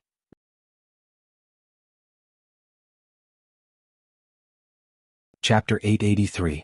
Yun Hu's expression didn't change as he listened. He was as steady as a mountain and his eyes were deep like the ocean. He was indeed the trump card of the Supreme Alliance. He calmly replied to Mama Lin, "Okay. If that guy could really do anything to him, he would definitely cooperate. Why would he cripple him? He didn't need to do anything. Even if he allowed him to get close and didn't reject him, he would try his best to keep him by his side." Of course, Yun Hu had always known that even though Lin Feng looked innocent, he was a straight man and wasn't easy to change. It wasn't just difficult.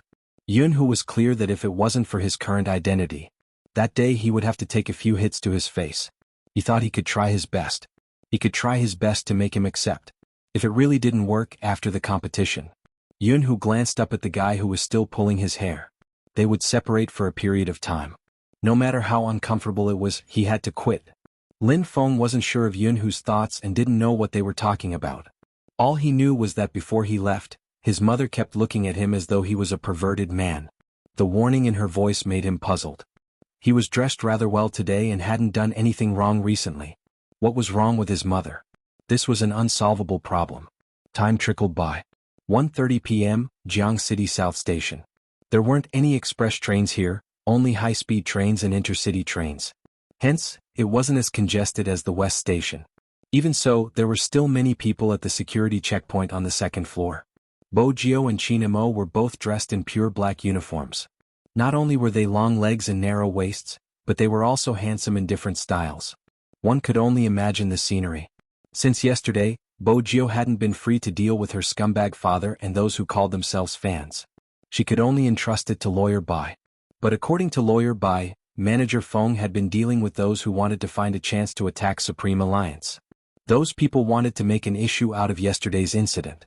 Manager Feng cooled down first and then released a statement, only mentioning the infringement and not the actual incident. It was obvious that this kind of person with no moral bottom line would get more arrogant the more you cared about him. Besides, his motive was impure and he wanted to gain popularity. As long as Feng Yi ignored him, they couldn't gain popularity even if they wanted to. On the other hand, they couldn't wait to quarrel so that they could become famous. It was a pity that Manager Feng had been in this business for a long time and had encountered all kinds of troublesome kids.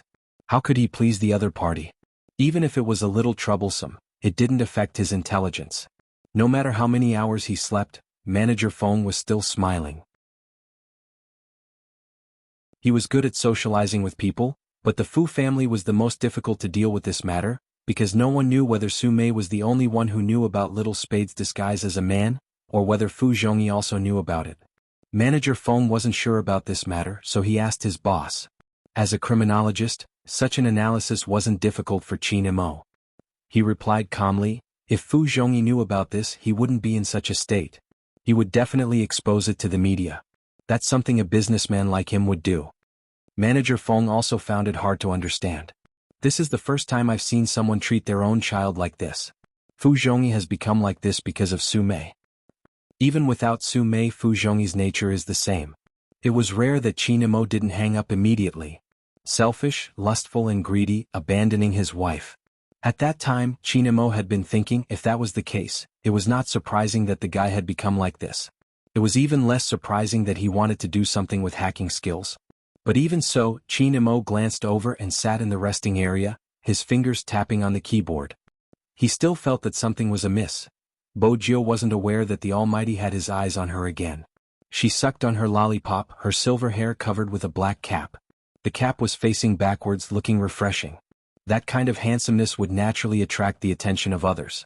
After all, he wasn't a celebrity and wasn't that famous. It wasn't so exaggerated that everyone knew the two of them. After all, esports had yet to become the era of true stars.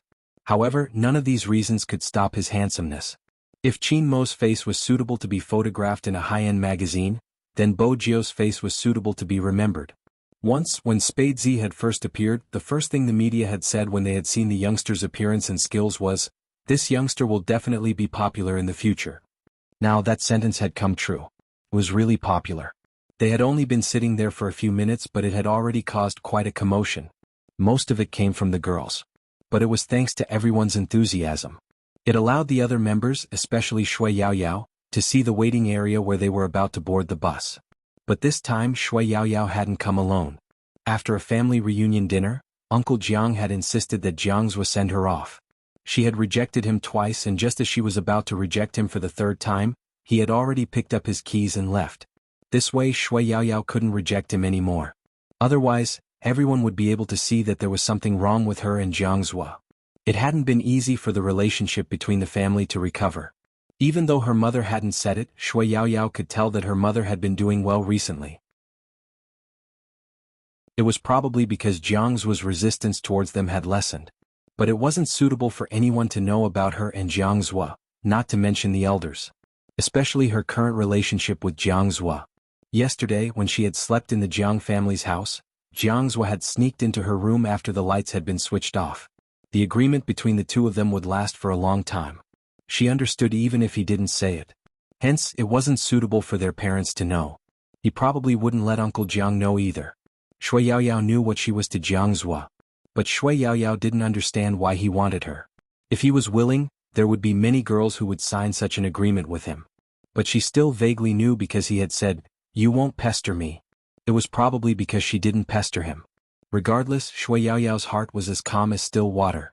And she also knew that the Jiang family's relatives had started to look for a marriage partner for Jiang Zhua. That way the agreement might end earlier. At this moment, Bo Jiu saw Shui Yaoyao. She stretched out her arm and hooked it at Shui Yaoyao, her lips curved devilishly.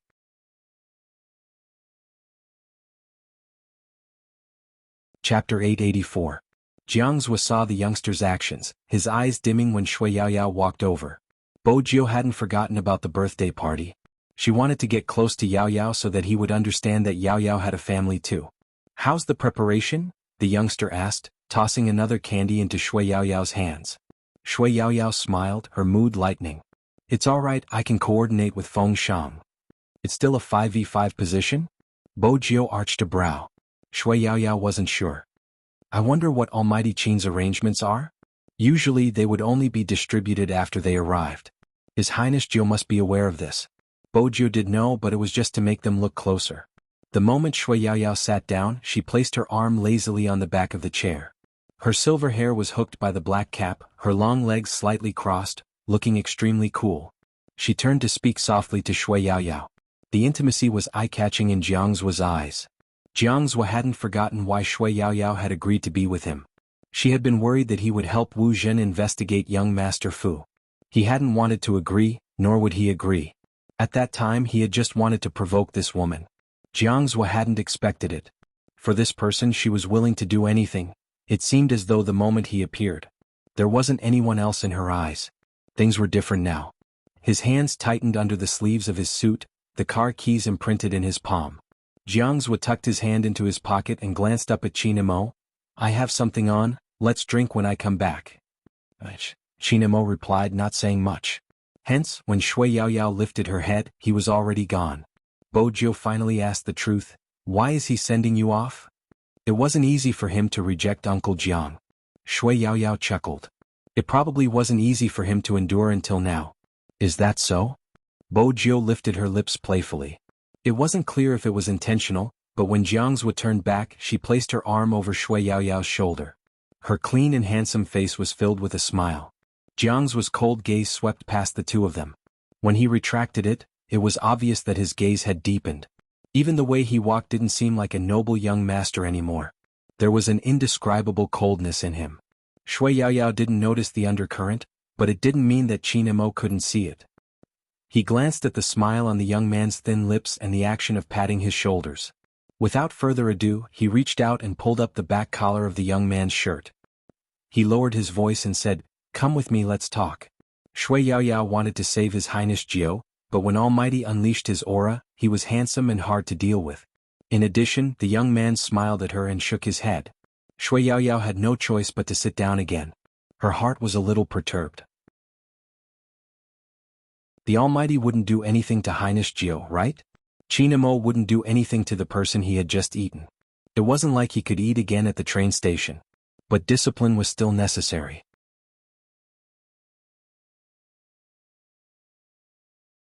Chapter 885. Bo Jiu arched a brow, her fingers moving. When she flipped over, her clothes fluttered in the wind, swapping their positions suavely. She seemed excited and mischievous. "Do you want to kiss?" Qin Mo glanced at the person pressing down on his shoulder, his eyes sweeping downwards. Are you trying to avoid my question? What question? Bo Jiu glanced at the Almighty's expression. I was just provoking young Master Jiang to prevent Yao Yao from being taken advantage of in the future. It isn't easy to survive in a wealthy family, I'm just being considerate for my team member. If you're in a bad mood, it might affect tomorrow's competition. Qin Mo glanced at her. Does that mean you're in the right? Humility is a virtue. Bojo smiled, enjoying the feeling of being pressed against the wall. Everyone knew about the high-speed rail station, there weren't any blind spots. This position could be temporarily invisible, but it was impossible to be invisible forever. The passers-by glanced over instinctively, gossiping was human nature. For example, they were now very clear in their hearts. How could a beautiful young man press a very imposing man against the wall? Bojo enjoyed the gazes as it proved that she was better than the Almighty in certain aspects, right? Due to the difference in height, Qin Mo had to lower his lids when he looked at the youngster. His gaze swept over her curved lips, his voice calm. Since that's the case, let's go back to the previous question. What if I say yes? What do you want? Bojo hadn't reacted. Just then, someone pressed down on the brim of her hat, lifted her up and kissed her. The tip of her tongue entered, the slightly cold minty tobacco scent sucking in all the air. Bojo's hat was obviously useful, it could cover their faces. But because of that, no one would disturb them. The kiss lasted for a long time, making her blood race. When the sound of her heart rang, he pressed his lips against hers and gently kissed her twice. His voice traveled over, kiss. Bojo felt that she was at a disadvantage this time. The kiss she had imagined wasn't supposed to be like this. She had already pressed the Almighty against the wall, shouldn't she be the one in control? Fortunately, the kiss ended. It wasn't just Supreme Alliance's group, Lin Chintao's group had arrived as well. Just as Lin Feng was about to buy a bottle of water from the vending machine, he saw something he shouldn't have seen. The naive and innocent him was stunned. He forgot to move. Qin Mo glanced over, his gaze cold. Lin Feng immediately came back to his senses. With a serious expression he said, "Leader, I didn't see anything. You guys can continue. After saying that, he immediately turned around and left, not even taking the mineral water from the vending machine. But in his heart, it was as if 10,000 alpacas were running. Do you know that imagining it is one thing and seeing it with your own eyes is another? Captain and Little Spade, two men. *CK This was a devastating scene for a straight man. He felt that his wife was leaving him. What was going on? But, could it be because both of them were very handsome? He actually found it a little pleasing to the eye. Mainly Little Spade was too daring. He actually kissed the captain forcefully in a corner.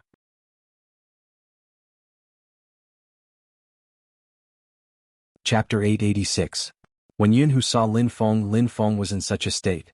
He seemed to be in a daze and his face was obviously red. Didn't you go to buy water? Where's the water?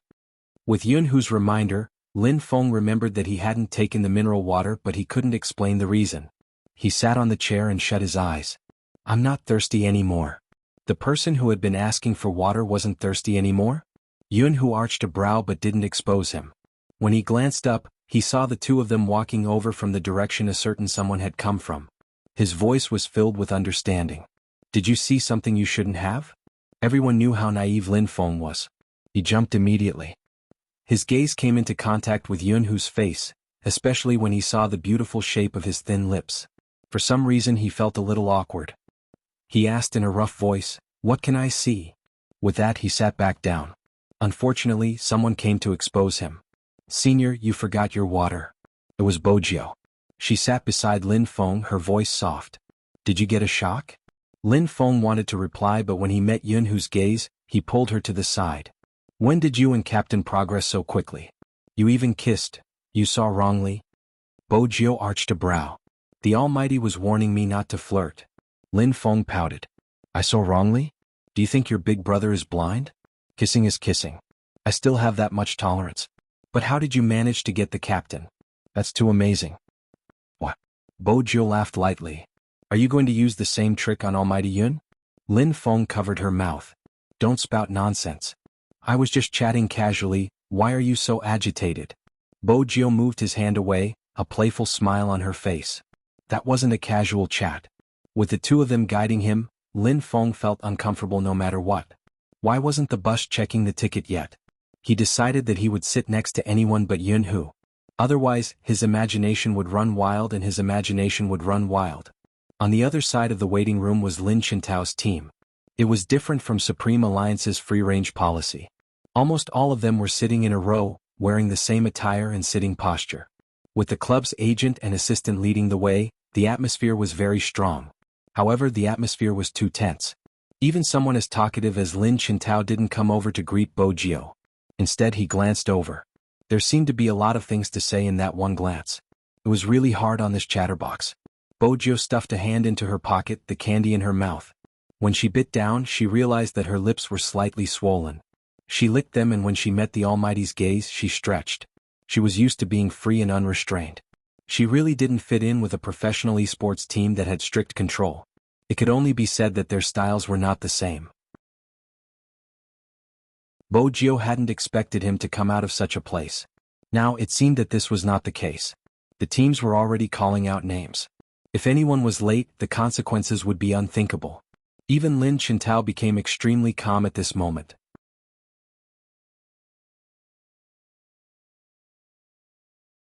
Chapter 887. Rao Rong was still the same as before, sitting at the front of the team. It was obvious that most of the team respected him. Especially Lin Chintao, he was practically reliant on him. But why was his whereabouts so suspicious? And was it really a coincidence that he had appeared at the cinema yesterday? Bo Jio pondered over the matter, her gaze meeting Rao Rong's. Through the crowd, Rao Rong's gaze deepened. He must have sensed someone looking at him. Bo Jio smiled, unperturbed. Rao Rong's expression didn't change, he averted his gaze and lowered his gaze. In reality, Rao Rong had never intended to guard against her. He had placed all his precautions on Qin Mo. After yesterday's incident, Rao Rong finally understood how dangerous profiling was for them. Rao Rong wouldn't show it no matter how bad his mood was. Even though he wasn't sure what was going on, he didn't show it. His phone was ringing and it was obvious who had sent the message. Rao Rong didn't turn his phone on, his gaze on his manager as he listened to the rest of the team. But things didn't always go smoothly for a famous team. For example, the competition. All the playing order was determined by the club's coach as well as the people above. For the first match of the 1v1, everyone assumed Rao Rong would be the one to fight. After all, he was the only one who could go toe-to-toe with Qin Mo.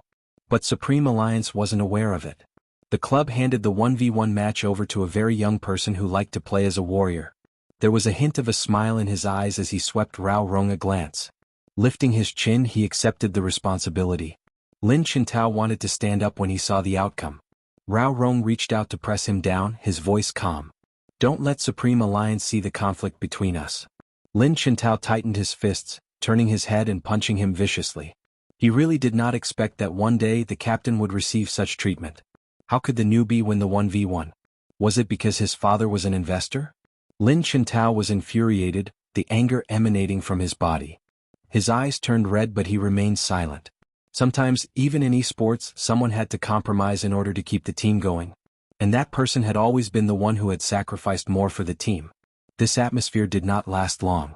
Fortunately, the ticketing on the high-speed rail had already begun, so the conflict did not intensify. Rao Rong was the first to stand up, followed by his teammates. The two teams met at the ticket gate. Sparks flew from the collision. Even before the match began, there was already the momentum of a dragon and tiger fighting for supremacy. Neither of the two captains was weak. It was the same for the team members. Everyone knew that this would be the most anticipated match in the national finals. The confrontation between Rao Rong and Qin Mo. The confrontation between Lin Chintao and Bo Jio. Who is the strongest leader? Who was the strongest assassin? Which team was more qualified to challenge Xiangnan? This battle was of utmost importance. Due to the strong presence of the two teams, and the fact that they were all young and handsome, the two teams were too eye-catching. Many people in the queue were watching. Compared to the other party, Supreme Alliance obviously didn't have any commercial organizations following them.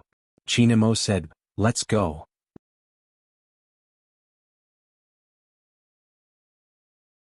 Chapter 888. It was a 3-hour journey. At the start, Lin Chintao had intended to cause a ruckus in Spade Z's carriage. But now he wasn't in the mood.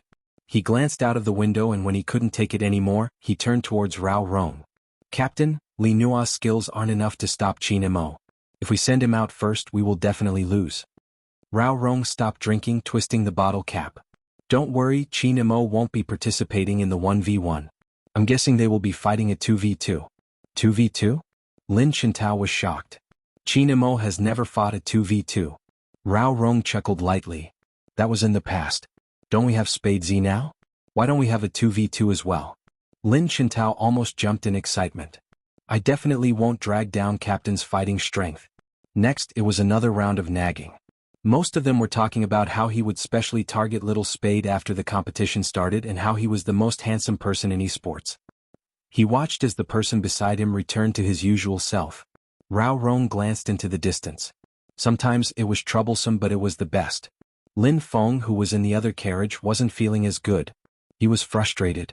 How hard was it to change seats? They weren't even on the same team and he didn't know how to save him. He tilted his head, meeting Yunhu's gaze. Lin Feng's seat was near the window, making it inconvenient to leave. He grabbed a book and placed it on his face, preventing him from imagining something he shouldn't be imagining. Yunhu adjusted his seat, stood up and headed towards the dining car. At least that was how it looked to others.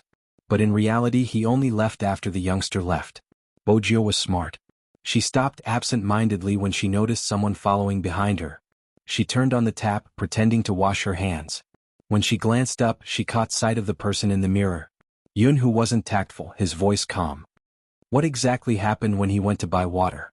Bojio smiled devilishly, still wearing her hat. Senior Lin, haven't you recovered? It's nothing, I just kissed Captain. No matter how composed Yunhu was, he couldn't help but raise his eyebrows when he heard this. Bojio leaned over.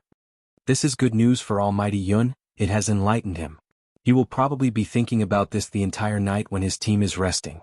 Yunhu glanced at the youngster. The next time you do anything with Captain, try to avoid it. That guy isn't like Captain, he doesn't have a strong mental endurance. Afraid of scaring him away. Bojio smiled playfully. Yunhu didn't deny it. After he got the answer he wanted, he walked back to his seat and looked at Lin Feng for a moment. Then he sat down and lowered his voice. It's just a kiss. Is it that serious? Those movies you watched in the past, are they all food for you? Lin Feng pulled the book away from his face and thought to himself, F***, how can that be the same? What kind of film am I playing? What were they looking at now? I'm starting to doubt my life, do you understand? But in the end, Lin Feng didn't say anything. He tilted his head and thought about life calmly.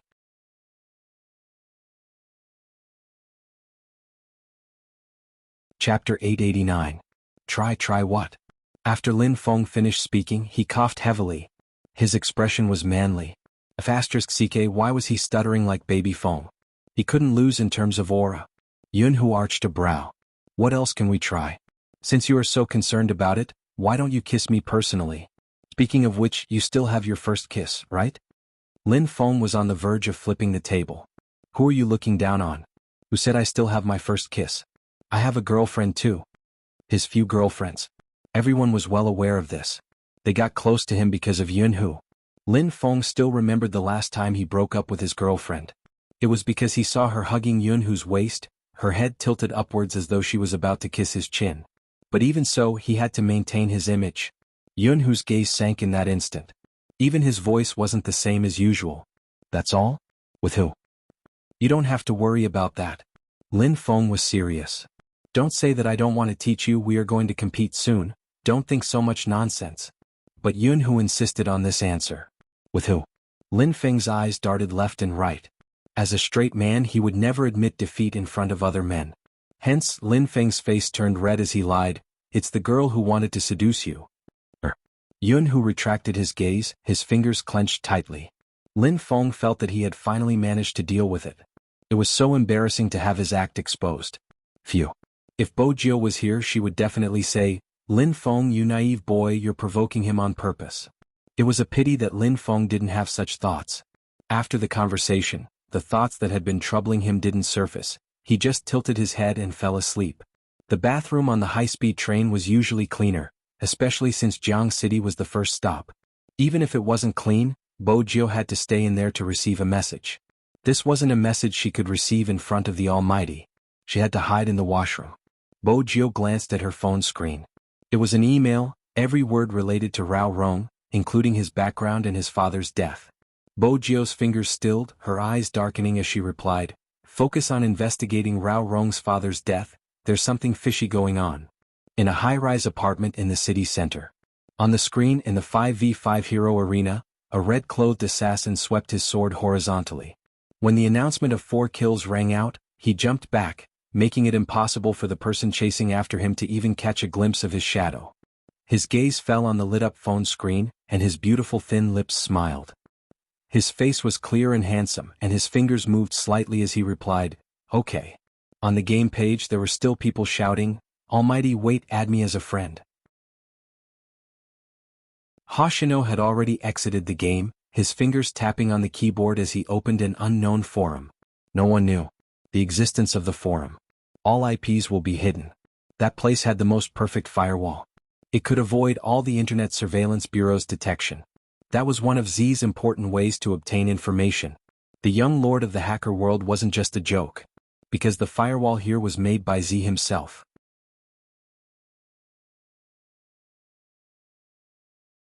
Chapter 890. Just like before, Hoshino contacted one of the hackers and got the information. Of course, the reward here wasn't money, but other things that the hacker needed. For example, protection. The true balance of the network needed protection. Because some hackers didn't know what they were like in real life. They could be office workers who already had children, cashiers in internet cafes who cleaned their keyboards, or even otakus who liked to play games. But today the forum was different. Z hadn't been logged in for a long time. Because it was grayed out, people would guess. Was the person who appeared recently Z? Some said yes, some said no. Different opinions. Hoshino looked at the content and didn't say anything. Because even if this was the world of hackers, not everyone in this world was harmless. He silently cast the net and retreated. There was a rule here, and that was to keep it a secret. There was a mess here, but no one dared to leak any information. This was because once the news got out, that person would definitely suffer the wrath of the entire hacker world. This was because this was where they had the most freedom. They still had a real life, and it was a matter of principle not to reveal each other's identities. It was because someone had leaked information about the people here that Z had built a firewall. No one could find the real IP address of the other party, unless Z went to check it himself. Back then, Z didn't go easy on the person who leaked information. After finding the real person, she dealt with him accordingly. To the hackers, the person who leaked information was undoubtedly an executioner. He wanted to use the information in exchange for some benefits, no matter how many people he would kill. And this person was none other than the girl's brother, the brother of the girl who impersonated Z. So, how could the girl not appear here? The girl was smart and she never messed around in certain matters. But if she became Z, it would be different. As the owner of this place, she would have the right to listen to all the information. She had to be patient. Even if she wanted to take revenge on the hackers who said her skills weren't up to par, she had to endure it. Because she knew that now wasn't the right time. She had carefully prepared this plan for many years. It was to imitate first, and when the time was right, she could replace her. Another message appeared on the forum. Time passed little by little. When Bojo walked out of the bathroom, she saw Chinamo standing at the end of the tunnel. The Almighty's words were always profound. For example, this time he glanced at the young man and said in a calm voice, "I thought you were going to stay in there for as long as the high-speed train takes and then disappear into thin air." Bojo smiled. "Brother Imo, you're overthinking, it's just an upset stomach." "Is that so?" Chinamo retracted his gaze, standing tall and straight. Even his back view seemed to have a deeper meaning. Usually when the Almighty said, "Is that so?" it meant that he didn't believe her. It seemed like the Almighty's suspicions about her had never disappeared. He had to be more careful when he contacted Hoshino in the future. Nothing else happened during the rest of the journey. Because everyone was resting with their eyes closed, it was understandable that people would want to sleep at this time. Chinamo sat beside the youngster, his eyes sweeping the youngster's side profile. His gaze flickered, but he didn't say anything, reaching out to hold the youngster's hand. Bojo was half asleep. It wasn't possible for her to pull her hand out. She couldn't fight the drowsiness, and when she tilted her head, it landed on Chinmo's shoulder. This scene happened frequently. Logically speaking, the Supreme Alliance members were used to it. But Shui Yaoyao could see the difference. He felt that the two of them were getting closer. But at the same time, Almighty Qin seemed to be stricter with his supervision over Highness Jiao. At around 4 p.m., the high-speed train arrived at the station. When the Supreme Alliance members walked out lazily, Lin Chintao's team was already at the exit. This was probably the difference between having a businessman and not having one. The car that came to fetch them was still a high-end business car. Lin Feng was emboldened, turning towards Bo Jio. "Little Spade, why don't you sit on Captain's thighs this time? You should cherish this opportunity." Bo Jio chewed on the lollipop, her lips lifting into a mischievous smile. "I'll pass. Senior Lin, why don't you sit on Almighty Yun's thighs to save space? Weren't you looking at Almighty Yun to find a chance to strike?" F***ck, I'm a straight man, why would I strike? When Lin Feng said this, he averted his gaze. He didn't have the intention to attack Yunhu, but he did think about how a person like Yunhu would kiss. At the end of the day, the youngster in front of him had forcefully pushed Captain in that position. Most importantly, he had witnessed it. Lin Feng also made up his mind. It would be better to stay away from Little Spade and the team in the future. What if he got used to seeing her like this? No, that wasn't right. Why would a straight man like him get used to it? The naive Lin Feng was annoyed by Bo Jio's question. He pulled his hair with all his might. Bo Jio smiled devilishly. Did he really think that her dark history was that easy to talk about? This time, Yunhu didn't save Lin Feng because he felt that a certain someone should be nurtured in this aspect. It would also save him the trouble of giving kisses to random people in the future. The moment he thought about how those lips had kissed someone else and how those hands had hugged someone else, no matter how Yunhu tried to console himself, he couldn't feel happy. Perhaps this was the feeling of falling in love with a straight man. Because he will never fall in love with you. Even if he could endure it for a while for the sake of his brother, he could not endure it forever. After a long time, he probably wouldn't even be able to endure it anymore. Yunhu clenched his fists tightly, watching the scenery outside the window. His jaw tightened and he remained silent. The Hotel Supreme Alliance stayed in was a local star-rated hotel. This was also Feng Yi's greatest success as a manager. Even though he wasn't there in person, everything else was well thought out. For example, this hotel had its own hot spring. Anyone who heard this would want to relax in the water before the match. Bo Jio was no exception. But just as the youth took a step forward, the back of his collar was grabbed by someone.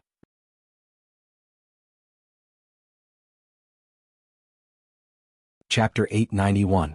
Lin Feng had wanted to place his hand on the youngster's shoulder, but when he heard his captain's words, he retracted his hand instantly. The others lifted their heads silently, watching the ceiling. Since they were in the hot spring alone, it was easy to misunderstand. Chinamo didn't bother looking at their expressions. He held onto the back of her collar with one hand, entering the other elevator. Did she know how easily they would be exposed for a hot spring bath together? She didn't even have that much self-awareness. How exactly had she managed to remain undiscovered?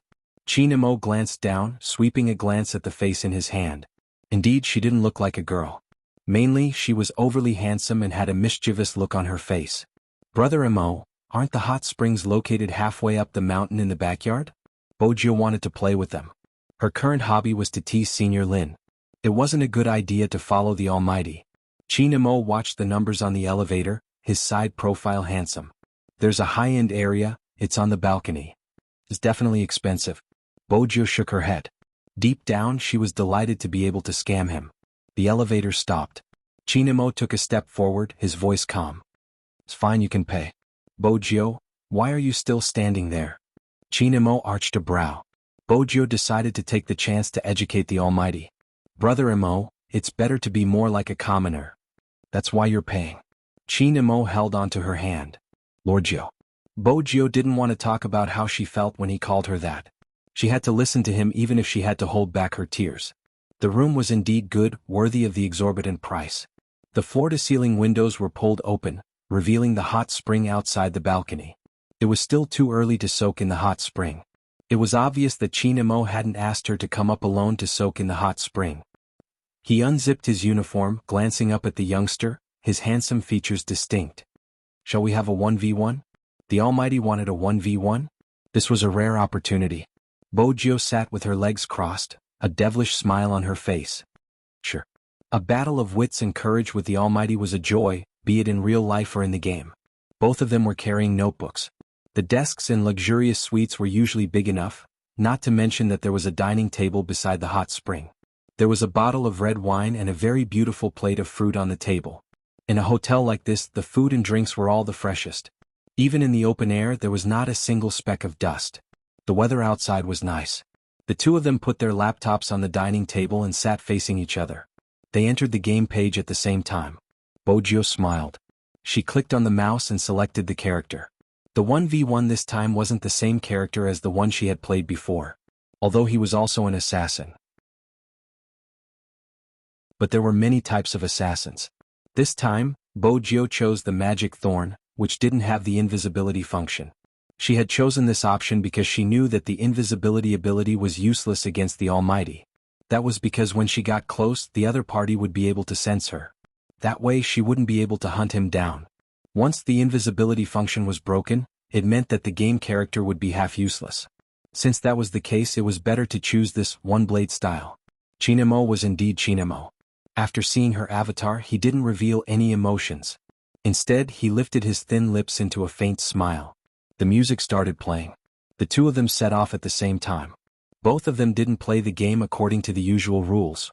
Once they were out of the city walls, they disappeared from the game page. Bojio knew that just because she couldn't see them didn't mean they didn't exist.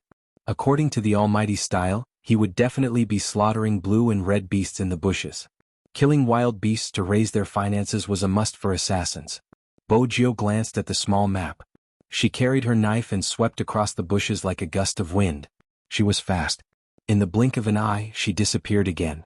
It wasn't just her, Chinemo was the same. This 1v1 could be said to be unprecedented. If it was uploaded online, it would definitely attract a lot of attention. Needless to say, there were actually some spectators. At the start, the youngster had entered by mistake. After all, there were people fighting in the PK arena and Red was floating around. Of course, he had to enter to take a look. The moment he entered, he couldn't move. It wasn't because of anything else but the IDs of the two dueling players. Spade Z and Chinemo? Was this real? That person didn't believe it at first and shared it with his good friend in the game. Take a look, is this real? The moment he shared it, there was an uproar. F***CK. Two professional almighties. Aren't Spade Z and Almighty Chin a couple? Why is it a 1v1? My two husbands are PK because of me, who do you think I should marry? Upstairs. Wipe your sweat. Stop fooling around, give me the PK location, I want to watch too. Just like that, a large group of spectators flooded in. There weren't many players at this point and only a limited number of people knew about it. Hence, it was a large group of spectators. Compared to the time when Chinemo and Bojio were playing together, there were far fewer spectators. Wait a minute? Is Almighty Chin really fighting with Spade Z? Why aren't they on the map? Newcomer, I suggest you switch to Almighty Chin or Big Spade. With the guidance, they switched the crowd's view to Chinmo's. In other words, whatever Chinemo saw, they would see. Only then did they realize that it wasn't that the two of them didn't exist on the map, but that they were really moving too quickly. Every step they took was filled with bushes and there wasn't a single pause in between. Everywhere they went, monsters were killed. To reach such a level, they had to have a thorough understanding of the game map. If it were me, I wouldn't even know how to move in the wilderness and would often bump into walls. Bump into walls? Cough, cough, I'm sure everyone has experienced it before. There's no need to explain, but Almighty Chin's maneuvering is indeed beautiful. How exactly did he do it? There aren't any traces on the map, it's almost as though he's hidden. Isn't it impossible just because of his fast hand speed? Other than his maneuvering, he has to be able to accurately understand every position on the map. How many times does he have to play hero to be able to do that? It has nothing to do with the number of times. I've been playing for so many years and I've never managed to come up with such a strategy. Brother, that's Almighty Chin. The words, that's Almighty Chin, seemed to answer all their questions. He didn't even waste any time when killing monsters. His moves were used to pass through walls, and when he reached the middle lane, he didn't forget to destroy a wave of troops. Be honest, who do you think will win? It's definitely Almighty Chin, isn't that obvious? But as soon as he finished his sentence, a line of words appeared on the computer screen. The Tyrant King has been killed by Spade Z. Everyone who played hero knew that killing the Tyrant King would double the player's experience. F***CK, he killed the Tyrant King so early? When it comes to killing monsters in the wilderness, Big Spade is the best. He kills everything he sees. So what if we don't have blue and red beasts? We still have the Tyrant King. Wait a minute, what is Big Spade doing? Hiding in a deserted area? But was there really no one? A person suddenly appeared on the originally deserted map. It was Chinemo. Everyone knew that the real experts would fight in the wild. Now Spade Z had decided to go against Chinemo. Was he going to fight? But this time they were wrong again. Spadesy didn't move. Instead, he hid in the bushes as though he had disconnected. What's the meaning of this? What else could it be? He's going after the other big monster, the Tyrant King. Almighty Qin and Big Spade are passionate about killing in the wilderness. Otherwise, why would they wipe out the opponent's wilderness during the competition? If this goes on, will Almighty Qin be caught? From Qin Mo's angle, he couldn't see Spadesy, who was hiding in the bushes. Both of them had the same equipment. In order to kill the big boss, they would use lifesteal and meat equipment so that they wouldn't be killed by the boss. Because when the boss lost HP, the hero would heal. But even so, there was a risk of losing HP while hunting the big boss. According to the current pace, once the Tyrant King and Qin Mo lost HP at the same time, Spadesy would jump out, killing two birds with one stone, killing both the Tyrant King and Qin Mo. Even if he couldn't kill two birds with one stone. At that time, Qin Mo would escape to avoid Spadesy's attack, giving up on hunting the Tyrant King. Naturally, the Tyrant King would fall into Spadesy's hands. I thought Spadesy and Almighty Qin would kill each other directly, but it seems like the better the player, the more they don't fight directly. What? If they fight directly at the start, they won't be able to compete.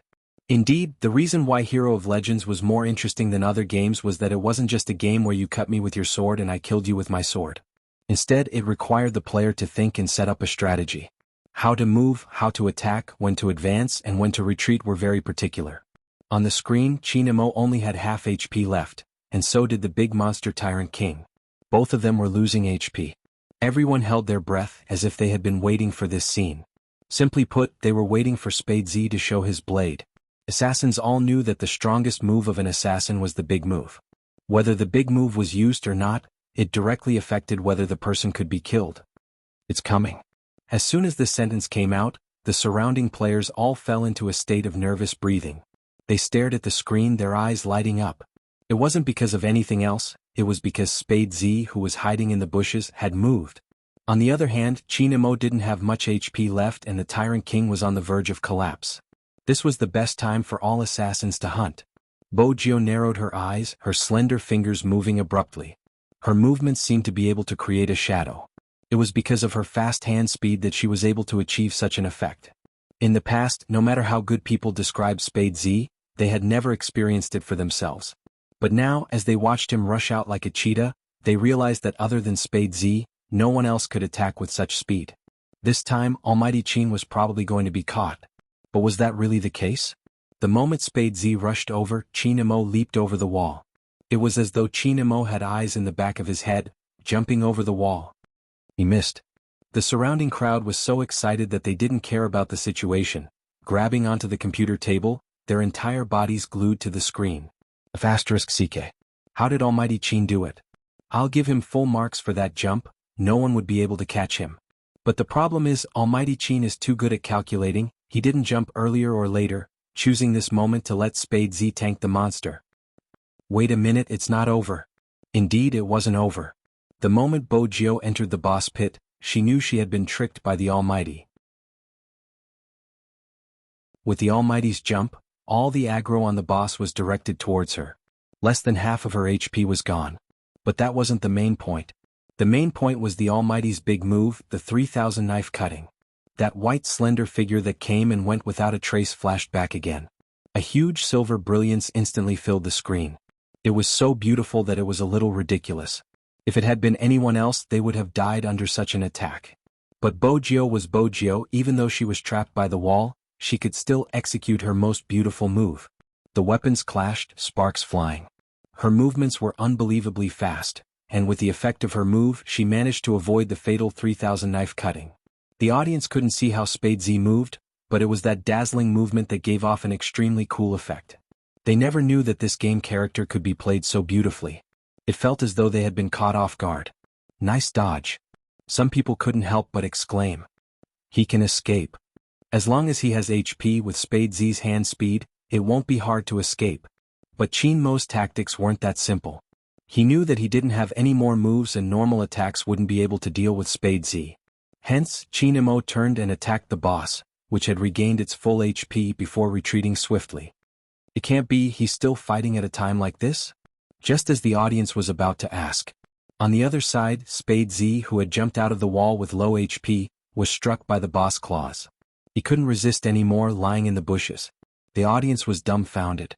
They couldn't wait to start a video chat. So Almighty Chin's move was intentional, using the boss to kill? F***CK. This is the first time I've seen someone use such a tactic. Besides, Big Spade was the one who wanted to capture Almighty Chin, but why does it feel like he fell into Almighty Chin's trap? It wasn't a trap. Bojio glanced at the hero lying on the ground, her silver hair moving. When she glanced up, there wasn't a hint of disappointment. Instead, when she glanced at Chin Mo, her eyes darkened. Chin Mo glanced at the youngster in front of him, meeting her gaze, his voice calm. Hero isn't just about hand speed. Bojio's competitive spirit was ignited. Another round. Chin Mo didn't agree. Instead, he stuffed a hand into his pocket and stood up, nonchalantly. Take off your clothes. Bojio arched a brow in confusion. Chin Mo replied, it's time for the hot spring. Besides, you lost. Bojio.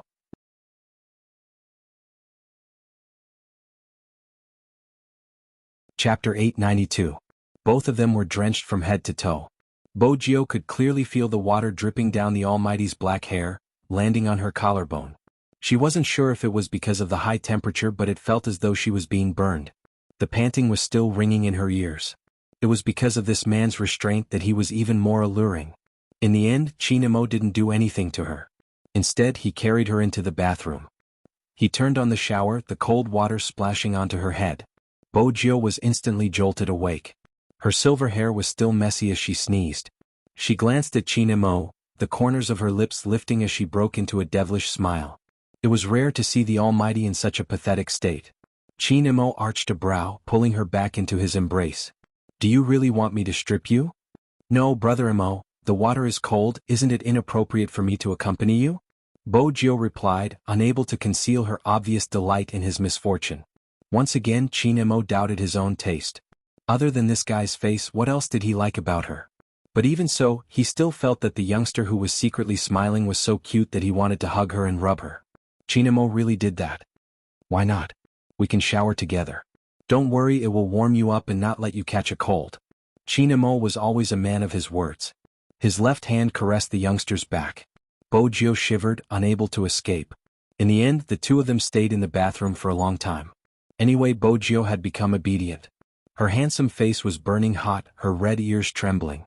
The word F***CK carried a lot of meaning.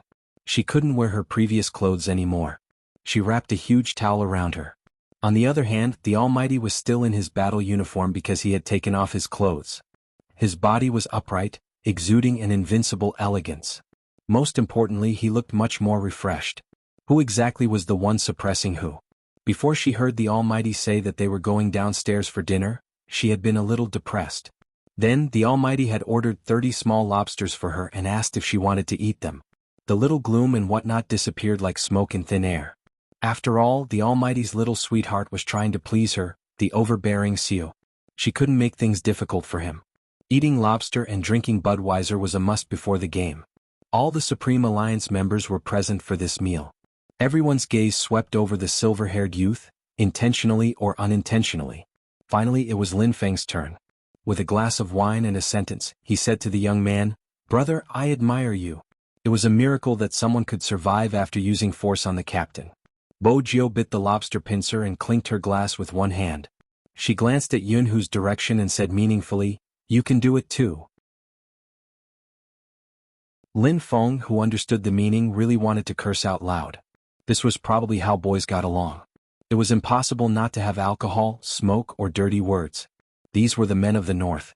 To express his feelings, he always hammered his shoulders with his fists. But at this moment, Bojio didn't forget to turn and ask the dazed Shui Yao Yao, "What's wrong?" Shui Yao Yao snapped back to her senses, her eyes bright. "Nothing, I just feel that this is good." Bojio laughed, taking the wine glass from her hands. "Girls shouldn't drink so much." Shui Yao Yao had something to ask. She wasn't sure if she was being too sensitive. She felt that Her Highness Jiao was acting differently recently. How should she put it? It seemed as though something had come to an end.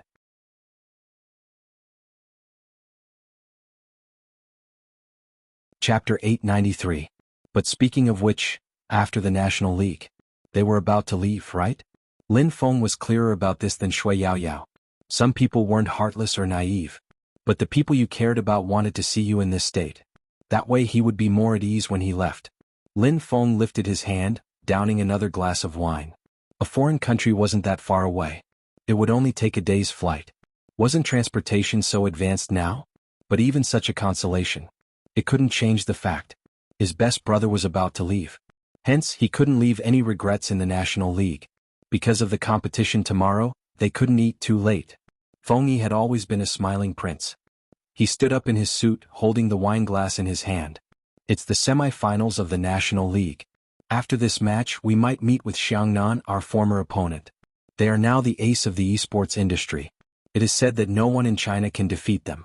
This time it's time for Supreme Alliance to shine. Yunhu 1v1 Spade Z Chinamo 2v2. With that he glanced at Chinamo, smiling. You and Little Spade can coordinate beforehand. Chinamo replied faintly. It was obvious that this arrangement was what he had in mind. I wish Supreme Alliance a victory. With that, Feng Yi tilted his head back and downed the wine in his glass. The duo he had high hopes for could finally shine in the esports arena. The trump card had to be left for the crucial moment. Because they knew that tomorrow's competition wasn't going to be easy. Rao Rong, that man, had supported the entire team. The night sky darkened. At the same time. In the same city. In a different hotel. After doing some research, Rao Rong was about to return to his room when he received a call. It wasn't anyone else, it was the fake Z that the crime squad had been chasing. The girl caressed the cat in her arms, sighing deeply. Rao Rong, it's hard for me to call you so late at night. But I have no choice, there's a change of plans, you have to lose tomorrow's competition. Lose? Rao Rong clenched his empty hand. Do you know what you're saying? Calm down. The girl frowned, not liking his way of expressing his emotions. The bet for this match is huge and many people have invested. Everyone has high hopes for your team. If you lose, our partner will earn quite a bit. Rao Rong, you don't have to react so strongly, you know better than me that things aren't as simple as they seem on the surface. There are benefits involved in esports as well. Isn't the reason why your previous club chased you away proof? Rao Rong tilted his head, his gaze sinking. I can't agree to this request, this is esports. Rao Rong. The girl rubbed her forehead as if she felt that this person was extremely stubborn and troublesome. Now that things have come to this, you should understand that whether or not your father's case will be overturned depends on whether or not you can satisfy your partner. You are already an adult, so I don't have to explain too much. Losing the competition is good for you. Rao Rong's eyes reddened. Are you threatening me? Just treat it as a threat. The girl glanced over at the platform she was paying attention to, her gaze venomous. Do whatever you want, it's just a suggestion. Before you make a decision, think about why you came back, don't mix things up. That way your father's case can be reopened and I can help you gather more information. Or do you think you can avenge your father without us? Rao Rong, aren't you awake yet? The higher-ups don't have the time to bother with your father. So what if he was once a hero? It doesn't matter, it won't be easy to overturn the case. Every sentence was forcing Rao Rong to make a decision. Why did he come back? That year, his family broke up and he was chased out of the entertainment department. At his wit's end, he made a deal with the devil. He had a premonition, but his desire for revenge was too strong. He wanted to overturn his father's case, to return all the humiliation he had suffered. Once he got to know the devil, he would fall into the abyss. In the dead of night, Rao Rong kept asking himself this question. The answer was inexplicable. In such a world, the shameless always had a better life than the shameless. Because they never felt guilty. When the pain was at its peak. Rao Rong would always smoke, and this time was no exception. He locked himself in the bathroom, lit a cigarette, and leaned his head against the wall. He raised one hand and heavily punched the wall. He had to lose. It was his blood. He couldn't take revenge. He couldn't accept it. No one could understand how he had lived the past 2 years. The moment he closed his eyes, he would remember his father's face. His body slid down the wall, his bloodshot eyes gradually returning to a calm state. There were many ways to kill a person. To destroy his will. Rao Rong lowered his lids. When his black hair fell down, he typed 3 words. I will lose. He couldn't even type another word. In the end, he had let down his father's wishes, to be an upright person and play an exciting esports game. He couldn't do it anymore. Dreams weren't something that could be achieved with hard work. In the face of dirty reality, one could only lower their head. Rao Rong stood up, his back slightly damp as he walked into the night. He assumed it would be pitch black when he entered. But when he opened the door, he was surprised to find the desktop on. Someone was sprawled on the table, rubbing his eyes when he entered. He cursed. F***ck Zhao Sanpeng, you shameless bastard, you promised to train me so that I can face Supreme Alliance in a better state tomorrow. How dare you attack me when I'm asleep? You're asleep. If I don't attack you, who else would I attack? Besides, how many times have I told you to call me handsome? The earpiece was loud and the person's voice wasn't soft. The quarrel made Rao Rong pause. Lin Chintao turned his chair around looking at him. Captain, where did you go? I've been waiting for you. Rao Rong reached out, tugging his collar. In the darkness, his expression couldn't be seen. Just taking a walk. You couldn't sleep either, right? Lin Chintao glanced up at the ceiling before shifting his gaze back. We're going up against Supreme Alliance tomorrow and I can't even keep my hands to myself. Captain, will we win? Rao Rong tightened his grip at the last sentence. In that moment he didn't dare to meet the annoying person's eyes. Lin Chintao promised once again, I won't drag you down. Without any warning, when he turned his head he saw that face. Rao Rong tilted his head, his voice shrouded in the night. It's late, sleep early. We'll talk about the competition tomorrow. Hearing this, Lin Chintao was a little disappointed, but after thinking about it carefully he felt that the captain was right. I'm going to play one more round to consolidate my skills. Rao Rong didn't stop him, he didn't chase the annoying fellow out like before. At least for today. He wanted him to be alone with him. The familiar game sounds. The page of Hero entered. It was a game he had loved ever since he was a student. His father used to play with him, listening to the sounds. Rao Rong shut his eyes slowly. At the Hot Spring Hotel, the Supreme Alliance members weren't asleep yet. While the Almighty was on the phone, Feng Yi left the youngster behind with a sly smile. You don't have to worry, as the director of the Qin Group and your manager, I can handle such matters. You have to be careful, don't let the media catch you. You're still a boy, even if you're staying together you have to be careful. Before you entered we were playing. Bojiu leaned back, her arms slouching lazily. What you saw was just the wager after the 1v1. The corner of Feng Yi's mouth twitched in disbelief. 1v1? You and young Master Qin? Tomorrow's competition will make me realize my problem. The fastest way is to win against me. Bojiu stood up, stuffing a hand into her pocket as she sighed. But the wager is a little shameless. Feng Yi stilled. This was the first time he had seen someone who could understand that person's intentions so quickly and analyze it so clearly. What did you learn? Feng Yi chuckled. The youngster glanced over, the moonlight shining through the floor-to-ceiling windows. Her silver hair accentuated her handsome face. Hero isn't won by just having fast hands, it's just the basics. When you meet an expert who truly understands Hero, it's useless no matter how fast your hands are. In order to win, experience, strategy and teamwork are required. Hero has never been a one-man game. Feng Yi stilled again. When had it been? That person had said it before. Hero had never been a one-man game. The current Spade Z made him feel at ease. If he were to fight against Rao Rong, regardless of how fast his hands were, he would still lose. Tomorrow's competition was destined to be a battle of skills. If he hadn't understood this point, he would have been worried little Spade would lose. But from the looks of it, that person was more thorough than he had thought.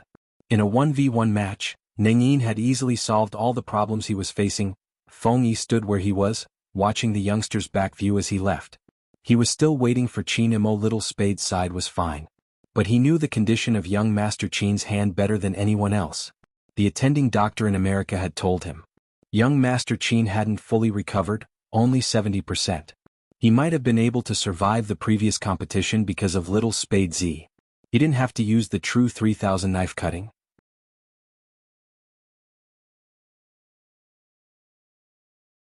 Chapter 894. If the 3000 knife cutting couldn't be used, Supreme Alliance might stop here. However, the reason why the 3000 knife cutting could be formed was because of the user's extremely fast hand speed and accurate positioning.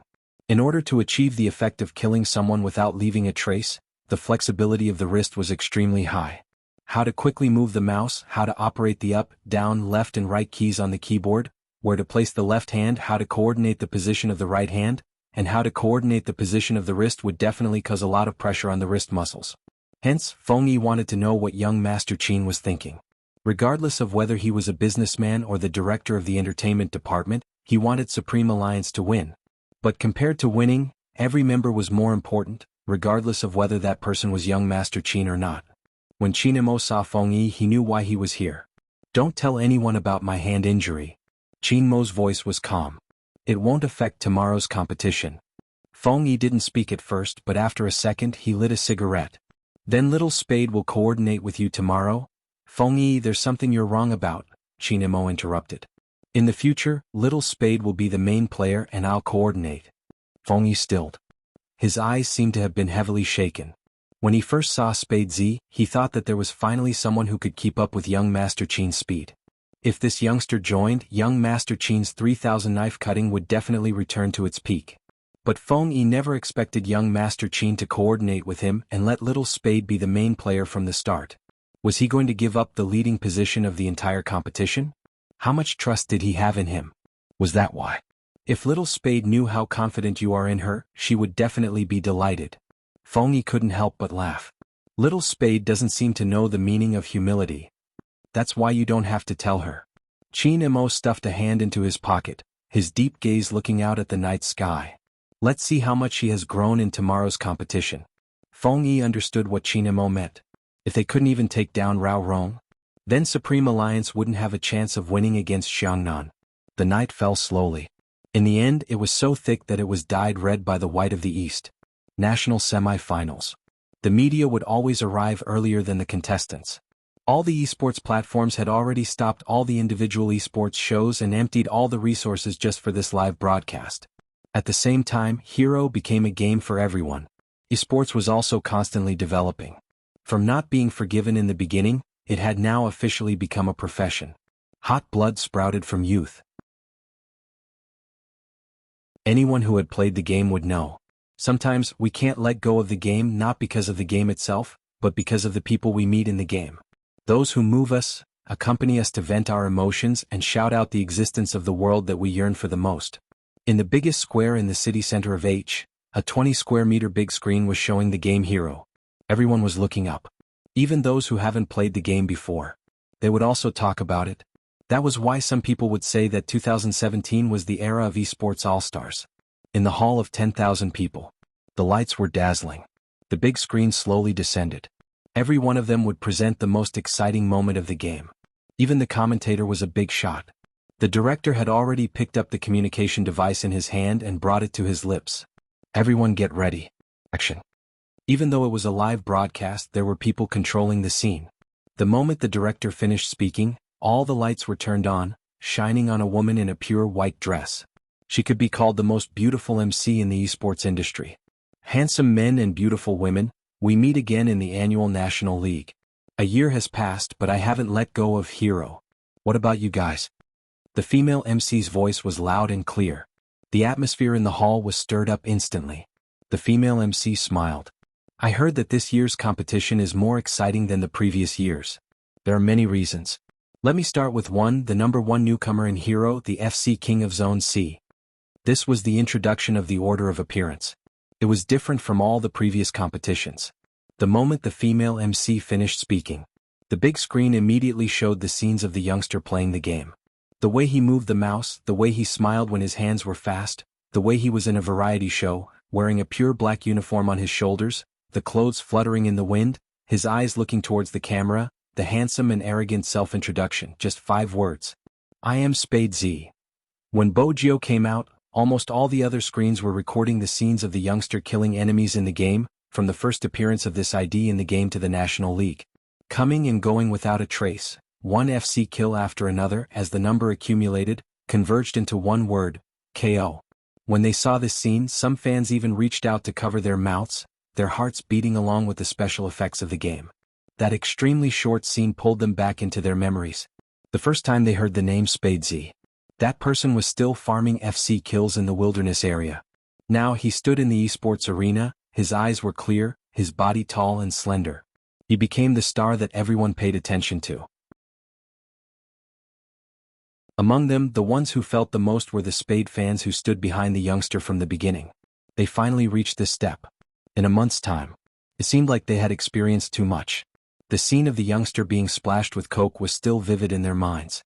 The figure that stood in front of the computer after losing the game, and lowered his head for the first time, was still there. All of these difficulties were fixed in the final scene. The youngster's messy silver hair walked out from the entrance, his handsome and devilish side profile was the same as before. Every single one of them made their entrance in the same way. Even Shui Yao Yao. From the most ordinary to the most extraordinary. Now Shui Yao Yao could finally look back unwaveringly after seeing those gazes. It was because she was wearing the uniform. All the team members were gathered. They lined up handsomely, exuding the aura of a king. Similarly, the opponent wasn't weak either. It was because of this level of strength that people were looking forward to seeing on the big screen. However, there were still places that the camera couldn't capture. For example, in the resting area before the start of the competition. It wasn't known if it was intentional, but when Li Nuo tilted his head to take something, he bumped into Rao Rong's shoulder. There was a hint of disdain in his gaze. "Captain, you aren't young anymore. The next time you stand in the formation, find your position, don't always try to stick your head out." Rao Rong didn't reply, his gaze darkening. What Li Nuo hated the most was this person's gaze. He was just a poor man who had been chased away, but he really thought he was someone important. "I'm thirsty too, buy me a bottle of water." "You don't have to watch over the 1v1, I know how to fight." Li Nuo's words were so harsh that the club manager was put in a difficult position. Asking an esports captain to buy water, But for the sake of the investment, the manager spoke up. "Rao Rong, go ahead, we'll take care of the competition." Rao Rong lifted his lids, looking at the manager. That kind of gaze really made people uncomfortable, especially the manager, who understood everything in his heart. But so what? In the end, money was still the most important. The manager coughed pretentiously. "This is the National League, Rao Rong, don't throw a tantrum." While he was saying these words, he didn't notice Rao Rong's clenched and relaxed fists. In the end, he seemed to have given up on something. His eyes turned deathly still. "All right." It was Rao Rong's voice. It was a voice Lin Chintao had never heard before. His voice was hoarse and damp. The Rao Rong he knew. The Almighty who moved his mouse in high spirits. When had he ever been forced to such a state? Bang! The bottle of mineral water fell onto the ground.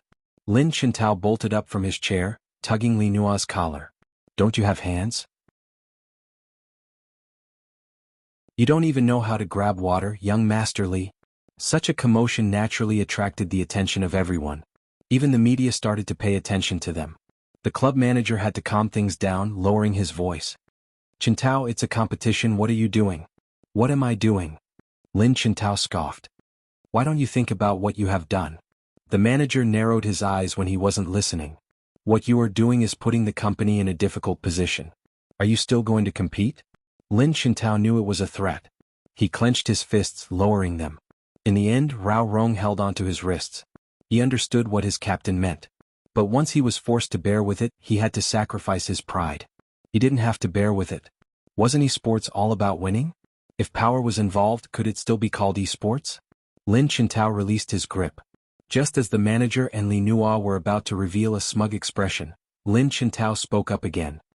"Then let's not compete. I'm withdrawing from the team. Without a captain to direct us, there's no point in competing." "I'm withdrawing too." One of the players stood up, his expression calm. "I joined the club because Captain Rao is here." "I'm withdrawing too." The third, fourth, and fifth, apart from Li Nuo, the entire team felt the glint in their eyes. It made the club manager's heart skip a beat. Where was this? It was the National League semi-finals. Countless eyes were on them. Besides, hadn't they invested so much for this competition? They didn't want to compete just like that, they were making the club a scapegoat. If all of their team members quit during the National League semi-finals, the impact would be enough to destroy all of their business. The club manager had never expected Lin Chintao to be so daring. It wasn't just Lin Chintao, it was the same for the usually quiet team members. What exactly were they up to? How did the manager know? Rome wasn't built in a single day. This wasn't a young team. They had also walked through that difficult era until now. They watched as they destroyed the thing they cared about the most. They persuaded themselves to bear with it because of the competition and because they cared too much about their position. If Lin Chintao hadn't been the first to speak, they wouldn't have stood up. But human hearts were made of flesh. All they hoped for was a fair competition. It was easy for a single person to speak up. However, the voices of a group of people could blossom into flowers. In this world, one couldn't be arrogant after doing something wrong and hurting others. This was the esports arena. The place they loved the most. If this place wasn't clean anymore. Just as Lin Chintao had said, there was no point in competing. Every single one of them stood behind Rao Rong. Some of their actions were spontaneous. It wasn't possible for Supreme Alliance to not notice their actions. Bo Jiu arched a brow. Feng Shang didn't understand, stammering, "Oh idol, what are they doing?" "Nothing." Bo Jiu turned and patted Feng Shang's head. "We met a team that deserves a good fight." Feng Shang still didn't understand, but it didn't affect his excitement. It had been a long time since he was patted on the head by his idol. What should he do? Coco bit the rabbit's ear. He couldn't help rolling his eyes. He had never seen someone who blushed so easily. He didn't seem like Manager Feng's brother at all. But this time the opposing team was about to change. They had indeed changed. It wasn't just these people. There was Rao Rong. A heart that had already died. Unknowingly it started beating again. It was probably because of the figures standing behind him. Or perhaps it was because he was reminded of the days he had fought alongside them. Or perhaps it was because his father had told him to go and fight an intense esports match. Rao Rong glanced up, the phone in his pocket ringing. At this moment it was obvious who it was.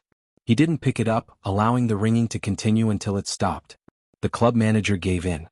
He had no choice but to give in. He had to coax them into competing. Fine, as long as you're happy. Everyone, I was wrong, okay? This is a competition, not a game. Don't just casually say that you want to leave the team. How can you do that, right? The manager saw that the situation was not easy to clean up, so he tried to keep the peace. Rao Rong glanced over, speaking for the first time since he entered. "Manager, you should know this is a competition, not a game. Qintao, go over and tell the committee that we want to change our 1v1 player and use the substitution opportunity." With that, Lin Qintao's eyes lit up. Li Nuo started scolding. "Rao Rong, UF***, are you trying to take advantage of me? Do you know the consequences of not letting me have a 1v1? Regardless of the consequences." Rao Rong glanced at Li Nuo. "With your standard, you won't be able to win Supreme Alliance." Li Nuo gritted his teeth. The manager was furious. "Rao Rong, what right do you have to make such a decision? I'm the captain of this team, of course I have the right." Rao Rong's words stopped the manager's rage. The committee had already nodded in approval. Shortly after, the name list appeared on the screen. The atmosphere was stirring. You're tuning in to the Han Li's Wuxia Chronicles YouTube channel. We're so grateful for your support, and don't forget to subscribe to join us on this incredible journey through captivating stories.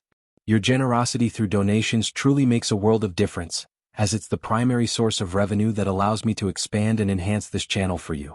Thank you from the bottom of my heart for being a part of this adventure.